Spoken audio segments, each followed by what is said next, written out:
जय हिंद दोस्तों, कैसे हैं आप लोग? बढ़िया भाई, चलो बहुत अच्छे, मज़े में हो?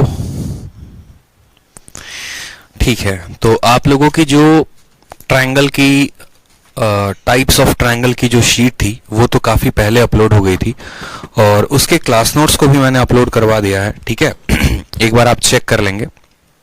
और साथ में बात करें तो आज जो हम टॉपिक पढ़ने वाले हैं सेंटर्स ऑफ ट्रायंगल, इसकी भी जो शीट है वो अपलोड हो गई है। ठीक है, कुछ इस तरह की शीट होगी आपकी, 20-22 पन्ने की शीट होगी, मुझे एग्जैक्ट ध्यान नहीं है कितने पन्ने की है। तो इस तरीके से 20-22 पन्ने की जो शीट है वो आप देखिए एक बार, बहुत अच्छे तरीके से अपलोड करवा दिया है, एक बार डाउनलोड कर लीजिए।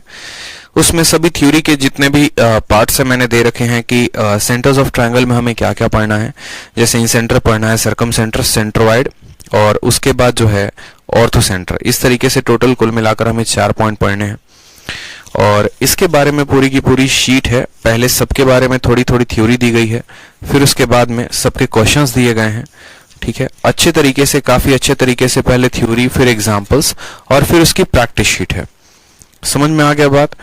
तो इस तरीके से आप इसको प्रैक्टिस कर पाएंगे। थ्योरी जो है वो आपके लिए काफी इंपॉर्टेंट है क्योंकि ज्योमेट्री जो भी खेल है वो पूरा का पूरा थ्योरी और प्रॉपर्टीज का है। ठीक है, जैसे अगर आपको मैं अगर एक बात बोलूं, सिंपल सा एक क्वेश्चन बात बोलूं कि अगर एक ट्रायंगल है और आइसोस्केलिस ट्रायंगल है, उसका एल्टीट्यूड आप ड्रॉ करते हैं, तो अगर आपको प्रॉपर्टी पता ही नहीं है कि उसके एल्टीट्यूड को ड्रॉ करने के बाद वो साइड को 2 भागों में बांटेगा, वो एंगल को 2 भागों में बांटेगा, वो एंगल बाइसेक्टर भी होगा, परपेंडिकुलर बाइसेक्टर भी होगा, एल्टीट्यूड भी होगा, तो आप आगे के सवाल हल ही नहीं कर पाएंगे। ठीक है, क्योंकि एक चीज पढ़ते हैं तो उसके आधार पर उसकी जो प्रॉपर्टी होती है वो बनती है और उस आधार पर हम क्वेश्चंस को सॉल्व करते हैं। कभी ज्योमेट्री में कभी आपने अरिथमेटिक में ऐसा कुछ देखा है, ठीक है, कि ऐसा हुआ इस वजह से ये फिक्स है, ऐसे नहीं होते। वहां पर सिंपल क्वेश्चंस होते हैं, हमें उनको सॉल्व करना होता है। लेकिन जो ज्योमेट्री हो गया, ठीक है, जो ज्योमेट्री हो गया और जो बाकी सभी टॉपिक्स हो गए, उनमें हमारा कहानी ही ऐसा रहता है। ठीक है, उसमें हमारी कहानी ही ऐसी होती है कि हमें जो है प्रॉपर्टी को ध्यान रखना है और उस प्रॉपर्टी के ध्यान पर, उस प्रॉपर्टी के आधार पर हम क्या करते हैं, सवालों को बनाते हैं। ठीक मेरे भाई, समझ में आया बात? चलो सर, क्वालिटी का ऑप्शन नहीं आ रहा है, क्वालिटी का ऑप्शन नहीं आ रहा है, एक बार देख लेता हूं मैं क्वालिटी का ऑप्शन का क्या इशू है। ठीक है, अगर आज नहीं डला है तो नेक्स्ट क्लास में क्वालिटी के ऑप्शंस आ जाएंगे। अगर आज की क्लास में क्वालिटी का ऑप्शन नहीं डाला गया है तो नेक्स्ट क्लास में क्वालिटी के, ठीक है, आज की क्लास में क्वालिटी का ऑप्शन नहीं है, अगली क्लास से क्वालिटी का ऑप्शन आ जाएगा। ठीक है, इवेंट क्रिएट करते वक्त गलती हो गई होगी। चलिए तो बात करते हैं यहाँ पर। सबसे पहले आप लोग अपने अपने शीट में देखो, तो सबसे पहले शीट में हम लोगों ने इंसेंटर के बारे में जिक्र किया हुआ है। पहले पन्ने में पूरा इंसेंटर बताया गया है। इंसेंटर को बहुत ही अच्छे तरीके से एक्सप्लेन किया गया है कि इंसेंटर जो बनता है वो एंगल बाइसेक्टर से बनता है। फिर एंगल बाइसेक्टर की हमें जरूरत पड़ी है तो हम लोगों ने एंगल बाइसेक्टर के परिभाषा को भी देखा है कि इंग्लिश में एंगल बाइसेक्टर क्या हुआ, हिंदी में क्या हुआ। फिर एंगल बाइसेक्टर 2 टाइप के होते हैं आपके, एक इंटीरियर होता है, एक्सटीरियर होता है। इंटीरियर एंगल बाइसेक्टर के बारे में पूरा फोटो देकर उसकी डेफिनेशन दे रखी है और साथ में उसके साथ टोटल 3 एग्जांपल्स दे रखे हैं। उस एग्जांपल में अभी 2 महीने पहले जो क्वेश्चन पूछा गया था CHSL में, वो भी आपको एग्जांपल दिया गया है।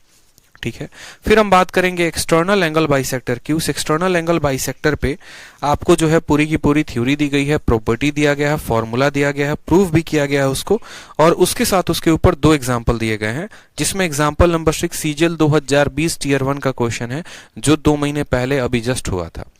ठीक है, इसके बाद अगर हम बात करें यहाँ पर तो इंसेंटर की बात करते हैं। तब हम पढ़ते हैं किसके बारे में, इंसेंटर के बारे में। पहले हम पढ़ते हैं किसके बारे में, पहले इंसेंटर बना किससे, तो एंगल बाइसेक्टर से।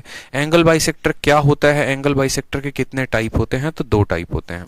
फिर तब हम आते हैं इंसेंटर पे। फिर इंसेंटर के बारे में पूरा प्रॉपर तरीके से एक एक डेफिनेशन दे रखा है।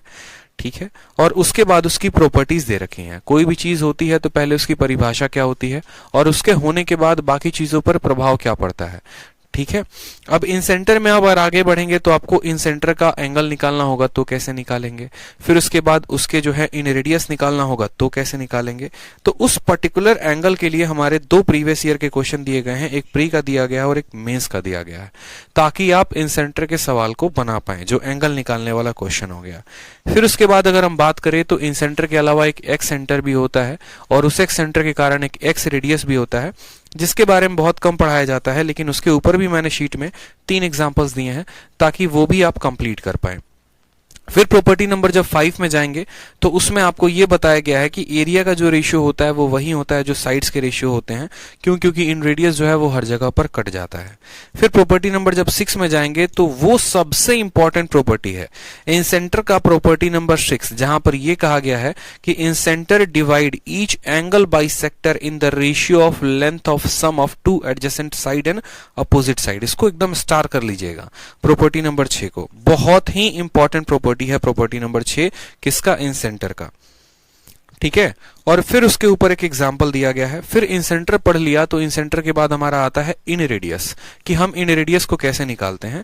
इन रेडियस निकालने के जितने संभव तरीके हैं वो 4 पॉइंट्स आपको दिए गए हैं यहाँ पर, कि अगर आपको इन रेडियस निकालना है तो पहला तरीका हो गया एरिया अपॉन सेमी पेरीमीटर, दूसरा तरीका राइट एंगल ट्रायंगल में बनता है, तीसरा हमारा इक्विलेटरल ट्रायंगल में बनता है, और चौथा हम हेरोन्स फॉर्मूला से कैसे निकाल सकते हैं। ये टोटल मिलाकर 4 तरीके दिए गए हैं इन रेडियस को निकालने के। एक और तरीका होता है जो हम बाद में देखेंगे, जिसमें इन रेडियस और सरकम रेडियस को कंबाइन करके फॉर्मूला बनाया जाता है। जो कि सरकम रेडियस अभी नहीं दिया गया है शुरू में, इसलिए यहां पर उस फॉर्मूले का जिक्र नहीं है। फिर उसके ऊपर आपको 2 एग्जांपल दिए गए हैं, दोनों में आपको इन रेडियस बताना है।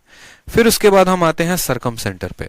अब चूंकि सरकम सेंटर हमारा परपेंडिकुलर बाइसेक्टर से बनता है, लंब समद्विभाजक से बनता है, तो लंब समद्विभाजक की परिभाषा आपको दी गई है यहां शुरू में कि लंब समद्विभाजक क्या होता है। ठीक है, पहले हमें यह जानना जरूरी है कि परपेंडिकुलर बाइसेक्टर क्या होता है, फिर उसके बाद हम सरकम सेंटर के बारे में पढ़ेंगे। फिर तब सब सरकम सेंटर के बारे में जिक्र है, और सरकम सेंटर के बाद फिर उसके प्रॉपर्टी को दिया गया है कि भैया सरकम सेंटर की क्या क्या प्रॉपर्टी होती है। जैसे इक्विलेटरल ट्रायंगल में सरकम सेंटर कहां पर स्थापित होता है, राइट एंगल ट्रायंगल में सरकम सेंटर की पोजीशन कहां पर होती है, ऑब्ट्यूज एंगल ट्रायंगल में कहां पर उसकी पोजीशन होती है। और फिर उसके बाद सरकम सेंटर के ऊपर 3 क्वेश्चन दिए गए हैं जहां पर आपको एंगल निकलवाया गया है। चूंकि सरकम सेंटर आया है तो सरकम रेडियस का भी जिक्र होगा। तो फिर उसके बाद सरकम रेडियस के बारे में परिभाषा दी गई है, और सरकम रेडियस को निकालने के कितने तरीके होते हैं वो 4 तरीके आपको आपके शीट में दिए गए हैं। ठीक है, समझ में आ गया बात। सरकम रेडियस के ऊपर जितने क्वेश्चंस बनते हैं वो एक्सरसाइज में हैं। फिर उसके बाद आपको सेंट्रोइड के बारे में बताया गया है, और सेंट्रोइड की फिर प्रॉपर्टी दी गई है, यानी माध्यिका। माध्यिका बनती है, ठीक है, सेंट्रोइड जो हो गया केंद्रक हो गया, वो कैसे बनता है तो माध्यिकाओं के विभाजन से बनता है वहां पे। और फिर उसके बाद मीडियन के बारे में बताया गया, चूंकि सेंट्रोइड मीडियन से बनता है तो मीडियन के बारे में जान लीजिए। फिर उसके बाद सेंट्रोइड कहाँ बनता है वो बात जान लीजिए। फिर सेंट्रोइड की प्रॉपर्टी क्या क्या होती है, उसमें जो मेंस के क्वेश्चन आए हैं वो दिए गए हैं, जो प्री के क्वेश्चन आए हैं आपको वो दिए गए हैं। और लास्ट जो होता है सेंट्रोइड के बाद वो हमारा होता है ऑर्थोसेंटर। काफी अच्छे अच्छे एग्जाम्पल्स दे रखे हैं सेंट्रोइड के ऊपर, आप देखेंगे तो एग्जाम्पल्स भी काफी खूबसूरत हैं यहाँ पे, अच्छे अच्छे, जितने आपको मॉक टेस्ट में मिलेंगे और अदर जगह पर मिलेगा। फिर उसके बाद बात करें ऑर्थो सेंटर में, तो ऑर्थो सेंटर किससे बनता है तो एल्टीट्यूड से।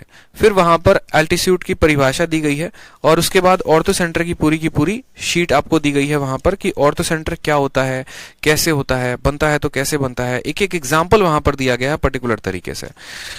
ठीक है, और ऑर्थो सेंटर के बाद पूरा का पूरा तब हमारा शुरू होता है एक्सरसाइज। मतलब 43 एग्जांपल्स में आपको ये चारों प्रॉपर्टी को अच्छे तरीके से समझाया गया है। और अगर हम बात करें एक्सरसाइज में, तो एक्सरसाइज में टोटल कितने क्वेश्चंस दिए गए हैं तो एक्सरसाइज में भी आप देख लीजिए। ठीक है, 43 तो हमारे क्वेश्चंस हो गए, और एक्सरसाइज में अगर हम बात करें तो एक्सरसाइज में टोटल 80 सवाल है, यानी हम यूं कह सकते हैं 123 सवाल। इस 123 सवाल में आपका पूरा का पूरा सेंटर ऑफ ट्रायंगल हो जाता है कंप्लीट। यानी अगर इन 123 सवालों को आप लगा लेते हैं तो सेंटर ऑफ ट्रायंगल का कोई भी क्वेश्चन आपसे नहीं छूटने वाला है, चाहे वो सेंट्रोइड पर आएगा, मीडियन पर आएगा, इन सेंटर पर आएगा, सरकम सेंटर पर आएगा, परिकेंद्र हो गया, कोई भी केंद्रक हो गया, आप आराम से सवाल को बना पाएंगे। तो मेरा ये सब बताने का पर्पस ये था ताकि आप चीजों को समझ पाएं कि कितने डिटेल वे में जो है शीट में हर एक बात को दर्शाया गया है, ताकि आपको कोई और किताब की आवश्यकता ना पड़े, कोई और प्रैक्टिस बुक की आवश्यकता ना पड़े, किसी प्रीवियस ईयर की आवश्यकता ना पड़े। क्योंकि प्रीवियस ईयर लगाएंगे तो आपको पता ही नहीं चलेगा ये किसके ऊपर का क्वेश्चन है, लेकिन उस प्रीवियस ईयर को अपडेट करवाकर पूरी की पूरी शीट में टाइप वाइज डाल दी गई है कि अगर आप परिकेंद्र पढ़ रहे हैं तो परिकेंद्र के साथ के सारे क्वेश्चन मिल जाए आपको, अगर आप सेंट्रोइड पढ़ रहे हैं तो उसके साथ के आपको सारे के सारे क्वेश्चन मिल जाए। और फिर एक्सरसाइज में मिक्स क्वेश्चन दिए गए हैं ताकि आप एक साथ कोई भी टाइप का कोई भी क्वेश्चन हो तो आप उसको लगा पाए। समझ रहे हैं बात को? तो इस तरीके से काफी खूबसूरत तरीके से यहाँ सेंटर ऑफ ट्रायंगल पे काम हुआ है। शीट को सभी प्रिंट करवाएंगे, अच्छे तरीके से उसकी थ्योरी को पढ़ेंगे और बाकी जो क्लास में मैं कराऊंगा उस पर पूरा फुल फोकस्ड रहेंगे। ठीक है, कुछ मेहनत आपको करना है, ऐसा नहीं है कि हर वो छोटी छोटी बात मैं बार बार यहाँ आकर बता रहा हूँ।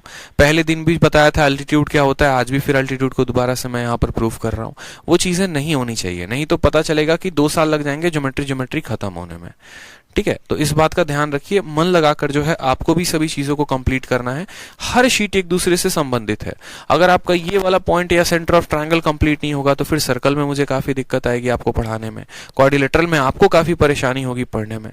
ठीक है, तो इस बात का ध्यान रखिए। बहुत ऐसे क्वेश्चंस होंगे जो स्किप भी किए जाएंगे, क्योंकि एक ही क्वेश्चन का अगर 5 बार आ रहा है तो मैं 5 बार उसको नहीं कराऊंगा। इतना समझदार अब मुझे आपको सशक्त बनाना है। एकदम से ऐसा नहीं करना है कि हर जगह हाथ पकड़ पकड़ के आपका मैं चला रहा हूं और आप हर सवाल जो है ये भी करवा दीजिए सर, ये भी करवा दीजिए सर, ये भी करवा दीजिए सर। ठीक है, क्योंकि ज्योमेट्री में सोचो ट्रायंगल की एक शीट में 125 सवाल हैं। ट्रायंगल की मैंने आपको 4 सीटें दी हैं, मतलब आप सोचो यहाँ पर 500 सवाल तो यही हो गए। सर्कल में और क्वाड्रिलेटरल में सब मिला के 500 सवाल वो हो जाएंगे। 1000 सवाल नामुमकिन है पूरे तरीके से हर सवाल को कराना, और अगर करा रहा हूं तो कम से कम मुझे 2 महीने का वक्त लग जाएगा ज्योमेट्री खत्म करने में। यानी मुझे ये भी चाहिए कि आप लोग भी घर पर बैठकर सवाल करो। ठीक है, ऐसा नहीं है कि सर के भरोसे छोड़ दिए हैं सब सवाल सर ही करवाएंगे, ऐसा नहीं होना चाहिए, इस बात का ध्यान रखिए। ठीक, चलिए तो आज हम शुरू करते हैं। हमें इन 4 पॉइंट्स के बारे में पढ़ना है। हमें इन सेंटर के बारे में पढ़ना है जिसको हिंदी में अंतः केंद्र कहते हैं, सरकम सेंटर बाह्य केंद्र कहते हैं, सेंट्रोइड जो हो गया वो केंद्रक हो गया, ऑर्थो सेंटर हो गया लंब केंद्र हो गया। ठीक है, सबसे पहले बात करते हैं इन सेंटर के बारे में कि भाई अगर इन सेंटर हम पढ़ते हैं, ठीक है, तो इंसेंटर हम पढ़ते हैं तो इंसेंटर क्या क्या होता है, इंसेंटर कैसे बनता है। तो मेरे भाई इंसेंटर यानी हम यहाँ पर कह सकते हैं इंसेंटर का मतलब, यहाँ 1 मिनट रुक जाओ, हाँ, अंतः केंद्र। अंतः केंद्र जो है हमारा कैसे बनता है, तो अंतर केंद्र जो है हमारा एंगल बाइसेक्टर से बनता है, कोण समद्विभाजक से बनता है। एंगल बाइसेक्टर के बारे में बताने की तो आवश्यकता है नहीं, कि जैसे मानो अगर ये मेरा एंगल है, इसको बीच से काट दिया गया तो इसको क्या कहते हैं, एंगल बाइसेक्टर। पहले से आपको ये सारी बातें बता रखी हैं कि अगर हमारा एंगल AOB है, एक रेखा OP इसको 2 बराबर भागों में काट दे तो ये जो OP होती है ये क्या कहलाती है, एंगल बाइसेक्टर कोण समद्विभाजक कहलाती है। अब भाई साहब एंगल बाइसेक्टर भी 2 तरह के होते हैं। एक वो एंगल बाइसेक्टर होता है जो किसी कोण को अंदर से काटता है, और एक वो एंगल बाइसेक्टर होता है जो किसी कोण को बाहर से काटता है। अंदर वाले को हम कहते हैं आंतरिक, ठीक है, आंतरिक कोण समद्विभाजक, और बाहर वाले को कहते हैं बाह्य कोण समद्विभाजक। ठीक है, अंदर से कैसे काटेगा अब उसके बारे में देखते हैं।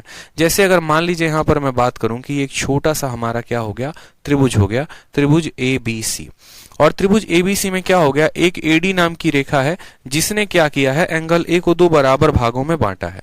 आप समझेंगे इसने एंगल A को 2 बराबर भागों में बांटा है, समझिएगा मेरी बात को। तो यहां पर ये जो AD हो गया ये क्या हो गया, ठीक है, ये AD हमारा इंटरनल एंगल बाइसेक्टर हो गया। AD हमारा क्या हो गया, इंटरनल एंगल बाइसेक्टर हो गया। और आगे जब इसमें सिमिलैरिटी लगाकर इसका प्रूफ करेंगे हम, ठीक है, तो हमें बाद में इसका एंड रिजल्ट पता चलेगा कि यहां पर AB, ठीक है, इस बात को समझेंगे। अगर मान लीजिए मैं आपसे ये कहूं कि ये A/B में है ना, अगर ये साइड दोनों A/B में है तो जब इसको इसका एंगल बाइसेक्टर यानी कोण समद्विभाजक बांटेगा तो ये भी A/B में होंगे। समझ में आ गया बात। अगर ये 2:3 में है तो ये भी 2:3 में होंगे, 5:7 में है तो ये भी 5:7 में होंगे। वही बात यहां पर कहा गया है कि जब कोई इंटरनली बाइसेक्ट करता है किसी चीज को, जब कोई इंटरनली बाइसेक्ट करता है मेरे भाई यहां पर, तो साफ तौर पर यहां कहा गया है कि BD/CD बराबर होगा AB/AC के। अब बोलोगे सर प्रूफ बता दो, तो हर प्रूफ को अगर हम डिटेल में जाने लगे तो हम मैथमेटिशियन बन जाएंगे, कंपटीशन का एग्जाम नहीं दे रहे होंगे। ठीक है, सिंपल सा हमें एक बात को समझना है कि अगर हमारा एक कोई भी त्रिभुज है, बात को समझिएगा, अगर हमारा ये कोई भी त्रिभुज है और इस त्रिभुज का हमने क्या किया, इस त्रिभुज का हमने कहीं पर भी एक एंगल बाइसेक्टर बना दिया है। मान लीजिए इसका एंगल बाइसेक्टर ये है, ये पॉइंट हमारा A है, B है और C है।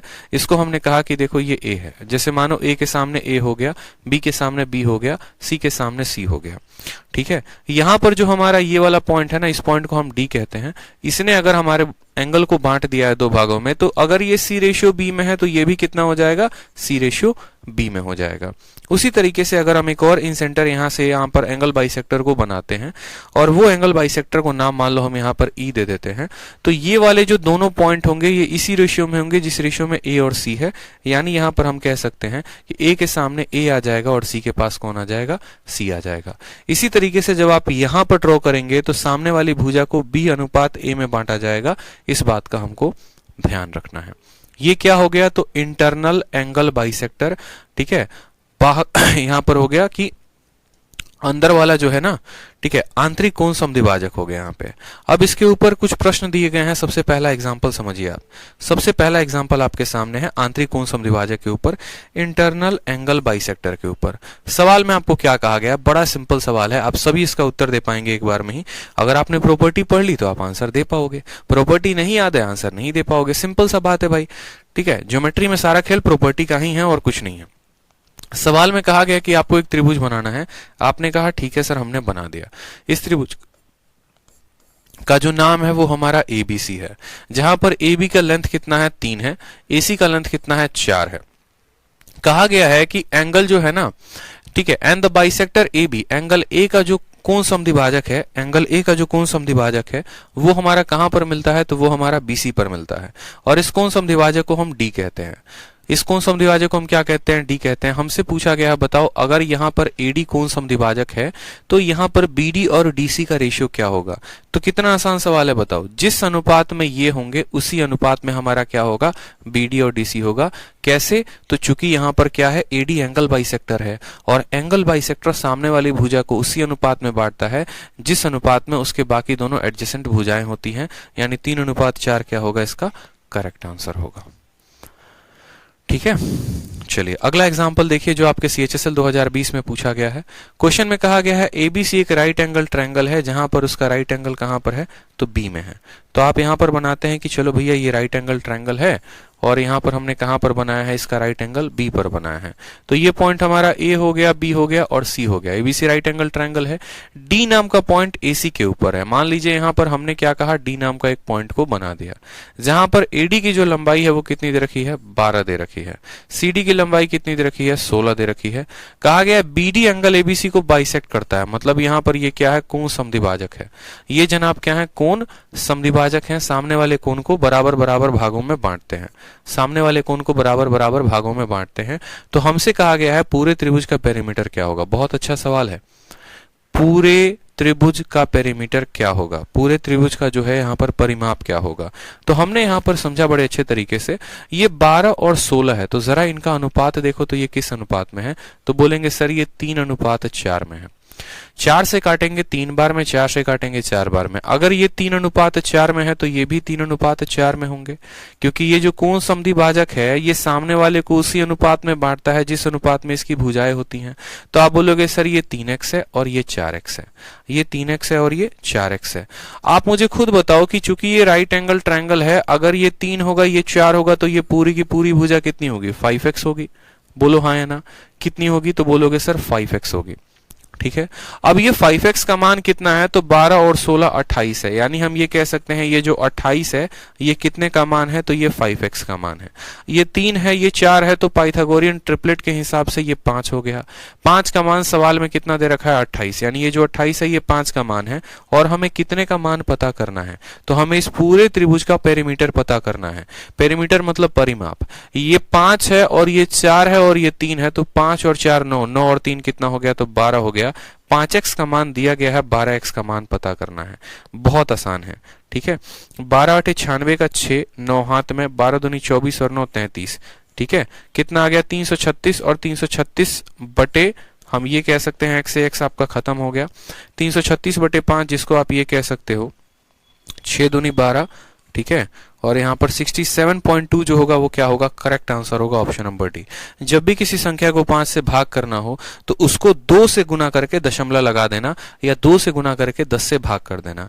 336 का 2 गुना 672 होता है और उसको 10 से भाग कर दो, यानी 67.2 क्या हो जाएगा, करेक्ट आंसर हो जाएगा। 66 नहीं आएगा मेरे भाई, 67 आएगा। ठीक है, ये 12:16 में थे, 3:4 में, तो ये भी 3:4 में, ये 3 है ये 4 है, तो बाहर वाला 5 हो गया। यहाँ पर जो 28 है वो 5x का मान है और हमें पूरा 12x का मान बताना है। सोनू मान कहते हैं सर 5x कैसे आया? कहां से आया हो भैया ये बताओ। पाइथागोरस का ट्रिपलेट जानते हो? ये 3 होता है, ये 4 होता है, तो हाइपोटेनस कितना होता है बताना? 5 नहीं होता है? हैं? अब ये मुझे प्रूव करना पड़ेगा कि 3 का स्क्वायर प्लस 4 का स्क्वायर बराबर किसका स्क्वायर आएगा? सर आपका कंटेंट सब चोरी कर रहे हैं, कुछ करो। कौन चोरी कर रहा है भाई हमारे कंटेंट को? हैं?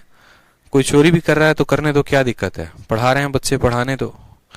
अगर कोई शिक्षक इस कंटेंट को उठा के पढ़ाते हैं तो पढ़ाने दो, क्या दिक्कत है? बच्चों का भला होगा, कोई परेशानी की बात नहीं है। मैं खुला कहता हूं, कोई दिक्कत की बात नहीं। अगर मैंने इतना अच्छा कंटेंट बनाया है, लोगों को अच्छा लगता है, वो अपने बैचेस में करवाते हैं, यूट्यूब पर करवाते हैं, तो अच्छी बात है, बच्चों का भला होने दो।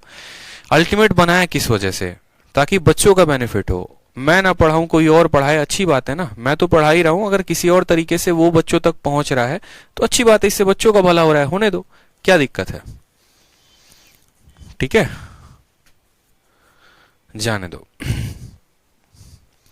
आ जाओ सवाल में, देखो एग्जाम्पल नंबर 3 को देखो क्या है।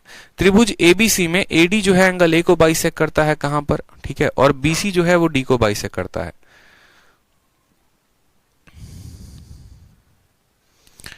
एक त्रिभुज एबीसी में देखो यहां साफ तौर पे कहा गया है, तो बनाओ जरा। सीजीएल का क्वेश्चन है, सीजीएल का क्वेश्चन है। देखो यहां पे कहा गया एक ट्रायंगल एबीसी है, और इस ट्रायंगल एबीसी में क्या है?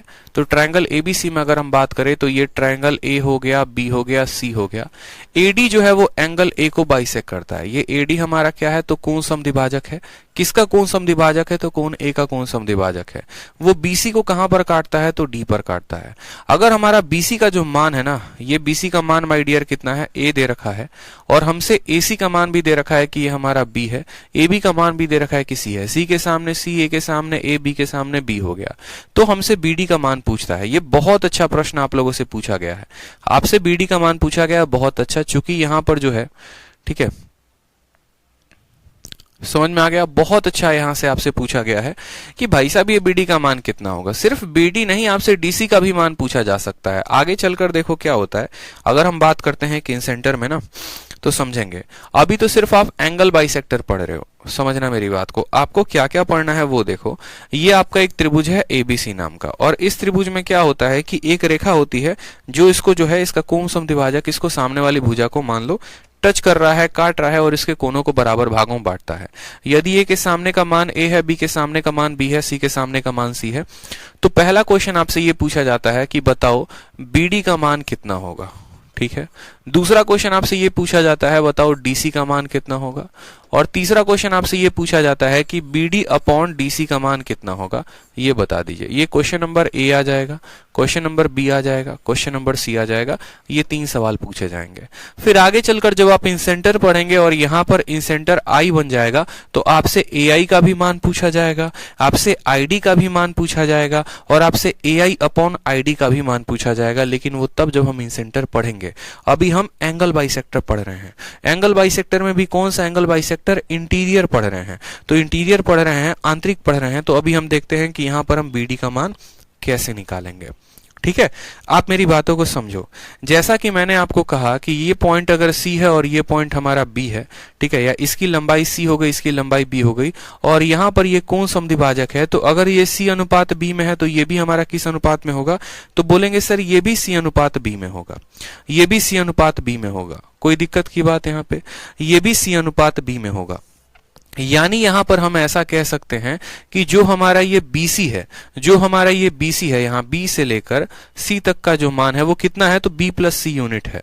आप ऐसे समझो कि B प्लस C यूनिट है मेरे भाई, B प्लस C यूनिट। और यही B प्लस C यूनिट का जो मान है, यही B प्लस C यूनिट का मान है, ये किसके बराबर है? तो बोलेंगे सर ये A के बराबर है, यानी इसकी वैल्यू A है। तो अगर हम बात करेंगे यहां पर 1 यूनिट की, तो 1 यूनिट का मान कितना हो जाएगा? A divided by B plus C। बोलो, A divided by B plus C। क्या हम ऐसा कह पाएंगे बताओ कि अगर B प्लस C यूनिट का मान 1 है तो 1 यूनिट का मान A upon B plus C। हमें कितने यूनिट का मान बताना है? अगर हमें BD का लंबाई बताना है, अगर हमें BD का लंबाई बताना है, तो BD का बताने के लिए हमें C यूनिट का मान बताना है, यानी इसको C के साथ गुना कर देना है। तो बोलोगे sir AC upon B plus C। ये 1 यूनिट का मान है, तो C यूनिट का मान पता करने के लिए इसको C से गुना कर देंगे। अगर हमें मानो DC का मान बताना है, तो DC का मान बताने के लिए क्या करेंगे, बोलेंगे कि 1 यूनिट का मान इतना है, यानी ये 1 यूनिट का मान है मेरा भाई, ठीक है। और यहां पर जो DC है वो कितने यूनिट का मान है, तो B का मान है, तो उसको हम B से गुना कर देंगे, यानी AB upon B plus C। कितना हो जाएगा, AB upon B plus C। Clear हो गया मेरी बात को। अगर ये C अनुपात B में है तो ये भी C अनुपात B में होंगे, कोई समस्या की बात यहाँ पे, कोई परेशानी की बात यहाँ पे, ठीक है। और अगर ये C अनुपात B में होंगे तो मैं बोलूंगा ये जो A है ना, ये B प्लस C का मान है। ये जो A है, आप ऐसे भी कह सकते हो, ये जो A है ना, ये कितने का मान है, तो ये B प्लस C का मान है। और मुझे कितने का बताना है, मुझे C का बताना है, तो मुझे इसको C के साथ गुना करना पड़ेगा, ठीक है। तो हमारा यहां पर पहला वाला सवाल जो है, जो BD है वो हमारा BD आ चुका है। दूसरा वाला पॉइंट हमारा DC है, हमारा DC आ चुका है। और तीसरा वाला पॉइंट यहां पर बात करते हैं BD अपॉन DC की, तो BD अपॉन DC आपका उसी रेशियो में होगा जिस रेशियो में C और B होंगे, यानी C रेशियो B जो होगा वो तीसरे वाले का आंसर होगा, ठीक है, तीसरे वाले का आंसर होगा। अब यहां पर हमने क्या सीखा, यहां पर अब दोबारा अगर मानो कि मुझे बिना प्रूफ के इन चीजों को लिखना पड़े तो मैं कैसे लिख पाऊंगा, ठीक है। बिना प्रूफ के अगर मुझे लिखना पड़े तो मैं कैसे लिख पाऊंगा, जरा वो बात समझो। और फिर उसके बाद हम यहां पर आपको एग्जाम्पल भी करवा देंगे ताकि आपका फायदा हो जाए। यहां पर ABC नाम के पॉइंट है, यहां पर D नाम का पॉइंट है। मैंने कहा A के सामने A होता है, B के सामने B होता है, C के सामने C होता है, ठीक है। कितना होता है, C के सामने C होता है।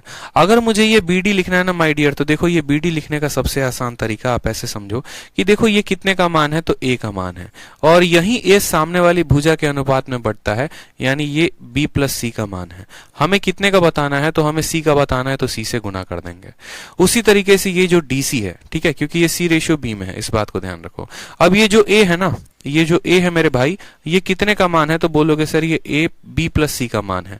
और कितने का मान बताना है, B का मान बताना है, तो इसको किससे गुना कर देंगे, B से गुना कर देंगे।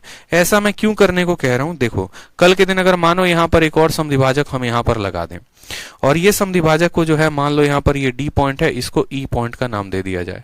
अब यहां पर बोला जाएगा A से लेकर E तक कितना मान होगा, तो आप यहां क्या बोलोगे, इस पर्टिकुलर पॉइंट के बोलोगे देखो जो B है ना, ये जो B है ये C प्लस A का मान है, या ऐसे बोलोगे कि B जो है वो C प्लस A का मान है, ठीक है। और यहां पर इसके सामने देखो ये भुजा बता रहे हो, तो इसके साथ कौन है, C है, तो यहां C से गुना कर दोगे। उसी तरीके से फिर इस वाले पॉइंट के लिए क्या बोलोगे, बोलोगे ये जो B है ना, ये जो B है ये C प्लस A का मान है, और हमें किसका मान बताना है, हमें A वाले का इस साइड का मान बताना है, यानी A का मान बताना है, तो इससे A से गुना कर देंगे।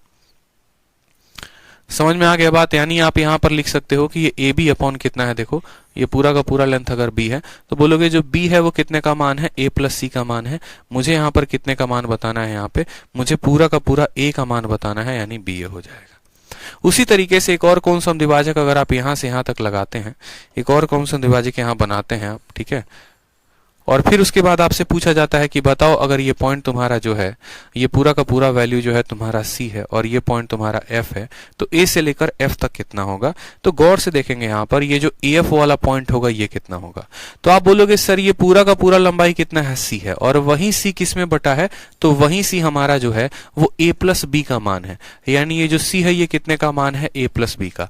आप ऐसे भी समझ लो कि जब आप ऊपर A लिखते हो तो नीचे B प्लस C आता है, जब आप ऊपर B लिखते हो तो A प्लस C आता है, तो ऊपर C लिखे हो तो बाकी दोनों आएंगे, A और B आएंगे, ठीक है। अब उसके बाद इसके साथ कौन है, तो यहां पर इसके साथ, यानी ये वाला पार्ट निकाल रहे हो तो उसके साथ B है, तो इसको B से गुना लगा दो। उसी तरीके से यहां पर भी लिखोगे ये जो C है ये A प्लस B का मान है, और हमें इस साइड का मान निकालना है, इस साइड हमारा A है, तो इसको हम A से गुना कर देंगे। तो इस तरीके से हम क्या कर पाएंगे, इन सेंटर के सभी साइड्स को लिख पाएंगे, ठीक है। जैसे आपका एग्जाम में क्वेश्चन क्या आया था वो देख लीजिए। आपका एग्जाम में क्वेश्चन मान लीजिए ऐसे आया था, बड़े अच्छे तरीके से समझिएगा। आपका एग्जाम में क्वेश्चन आया था कि ये आपका एक त्रिभुज है, इस त्रिभुज के मान लीजिए एक इंसेंटर को यहां बना दिया गया है, ठीक है। इस त्रिभुज के इंसेंटर को यहां पर बना दिया गया है। सवाल में आपसे कहा गया है ये आपका A है, B है, C है। यहां पर कहा गया है कि ये आपका 10 सेंटीमीटर है। ये कितना सेंटीमीटर है, 10 सेंटीमीटर है, ठीक है। ये कितना सेंटीमीटर है, 10 सेंटीमीटर है। ये कहा गया है कि ये आपका 24 सेंटीमीटर है, ठीक है, और ये आपका 36 सेंटीमीटर है। ये आपका 10 है, ये 24 है और ये 36 है। आपसे बोला गया है यहाँ पर ये जो BD है ना, ये BD का मान बताओ, BD का मान कितना होगा। और यहाँ पर आपको जो है बोला गया है कि यहाँ पर AD जो है वो क्या है, इन सेंटर है। ठीक है, या इस 10 सेंटीमीटर को हटा के आपको ऐसा भी कहा जा सकता है कि भैया यहाँ पर तुम एक बात को देखो, इसको तुम मान लो कि 48 सेंटीमीटर है मान लो। आपको त्रिभुज की तीनों साइडें दे दी जाएंगी, आपको 24, 36 और 48 दे दिया जाएगा और आपको बोलेगा BD का लंबाई बताओ, BD का लंबाई कितना होगा। BD का जो लंबाई है ये BD का लंबाई बताओ कितना होगा। फिर आपसे बोलेगा DC का लंबाई बताओ कितना होगा। BD बराबर कितना होगा, DC बराबर कितना होगा, आपसे ये 2 पॉइंट पूछा जाएगा। तो आप क्या बोलेंगे, आप यहाँ पर बोलेंगे सर देखो, पहली बात तो ये यहाँ पर कि यहाँ पर जो हमारा ये 48 है ना, ये 48 ठीक है, किस रेशियो में बटेगा, तो जिस रेशियो में ये दोनों है उसी रेशियो में बटेगा। या आप ऐसे भी कह सकते हो ये जो 48 है ये 24 और 36 का मान है। आप ऐसे भी कह सकते हो ये 48, 24 और 36 का मान है और मुझे कितने का मान निकालना है, तो 24 का मान निकालना है। उसी तरीके से यहाँ पर ये जो 48 है, ये 48 इन दोनों का मान है, यानी ये 24 जमा 36 का मान है। और मुझे यहाँ पर CD वाला पार्ट निकालना है, जिसके बगल में 36 है तो इसको 36 से गुना कर देंगे। आप ऐसे कह सकते हो बड़े आसानी से। यानी यहाँ पर आप बोलोगे, एक तो तरीका ये हो गया, और नहीं तो दूसरा तरीका आप ऐसे भी कह सकते हैं, आप ऐसे भी कह सकते हैं कि मेरे भाई यहाँ पर इनका अनुपात देखेंगे तो ये 2:3 में होगा। अगर ये 2:3 में होगा तो ये भी तो 2:3 में होगा। बोलो, ये भी तो 2:3 में होगा। यानी पूरा का पूरा ये कितना है, तो 5 यूनिट है। इस 5 यूनिट का मान सवाल में कितना है, तो 48 है। यानी यहाँ पर जब हमें BD का मान निकालना है तो हम ऐसा भी कह सकते हैं कि जो ये BD है, देखो ये पूरा का पूरा कितना यूनिट है, 5 यूनिट। यानी ये जो 48 है ये कितने का मान है, तो 48 हमारा 5 यूनिट का मान है। और हमें किसका मान बताना है, BD का बताना है, तो 2 से गुना कर देंगे। 48 का 2 गुना 96, 96 का 2 गुना कितना हो जाएगा, ठीक है, 4 कम 8 कम 192, 19.2 जो है ये हमारा करेक्ट आंसर हो जाएगा। उसी तरीके से अगर मानिए हमें DC का मान बताना है तो हम क्या बोलेंगे, ये 24 है, ये 36 है, ये किस अनुपात में, 2:3 में, तो ये भी 2:3 में।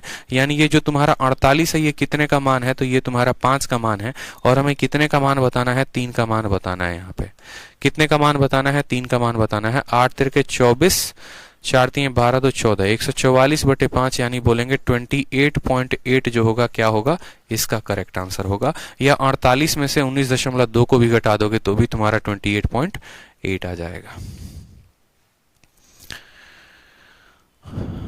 ठीक है भाई,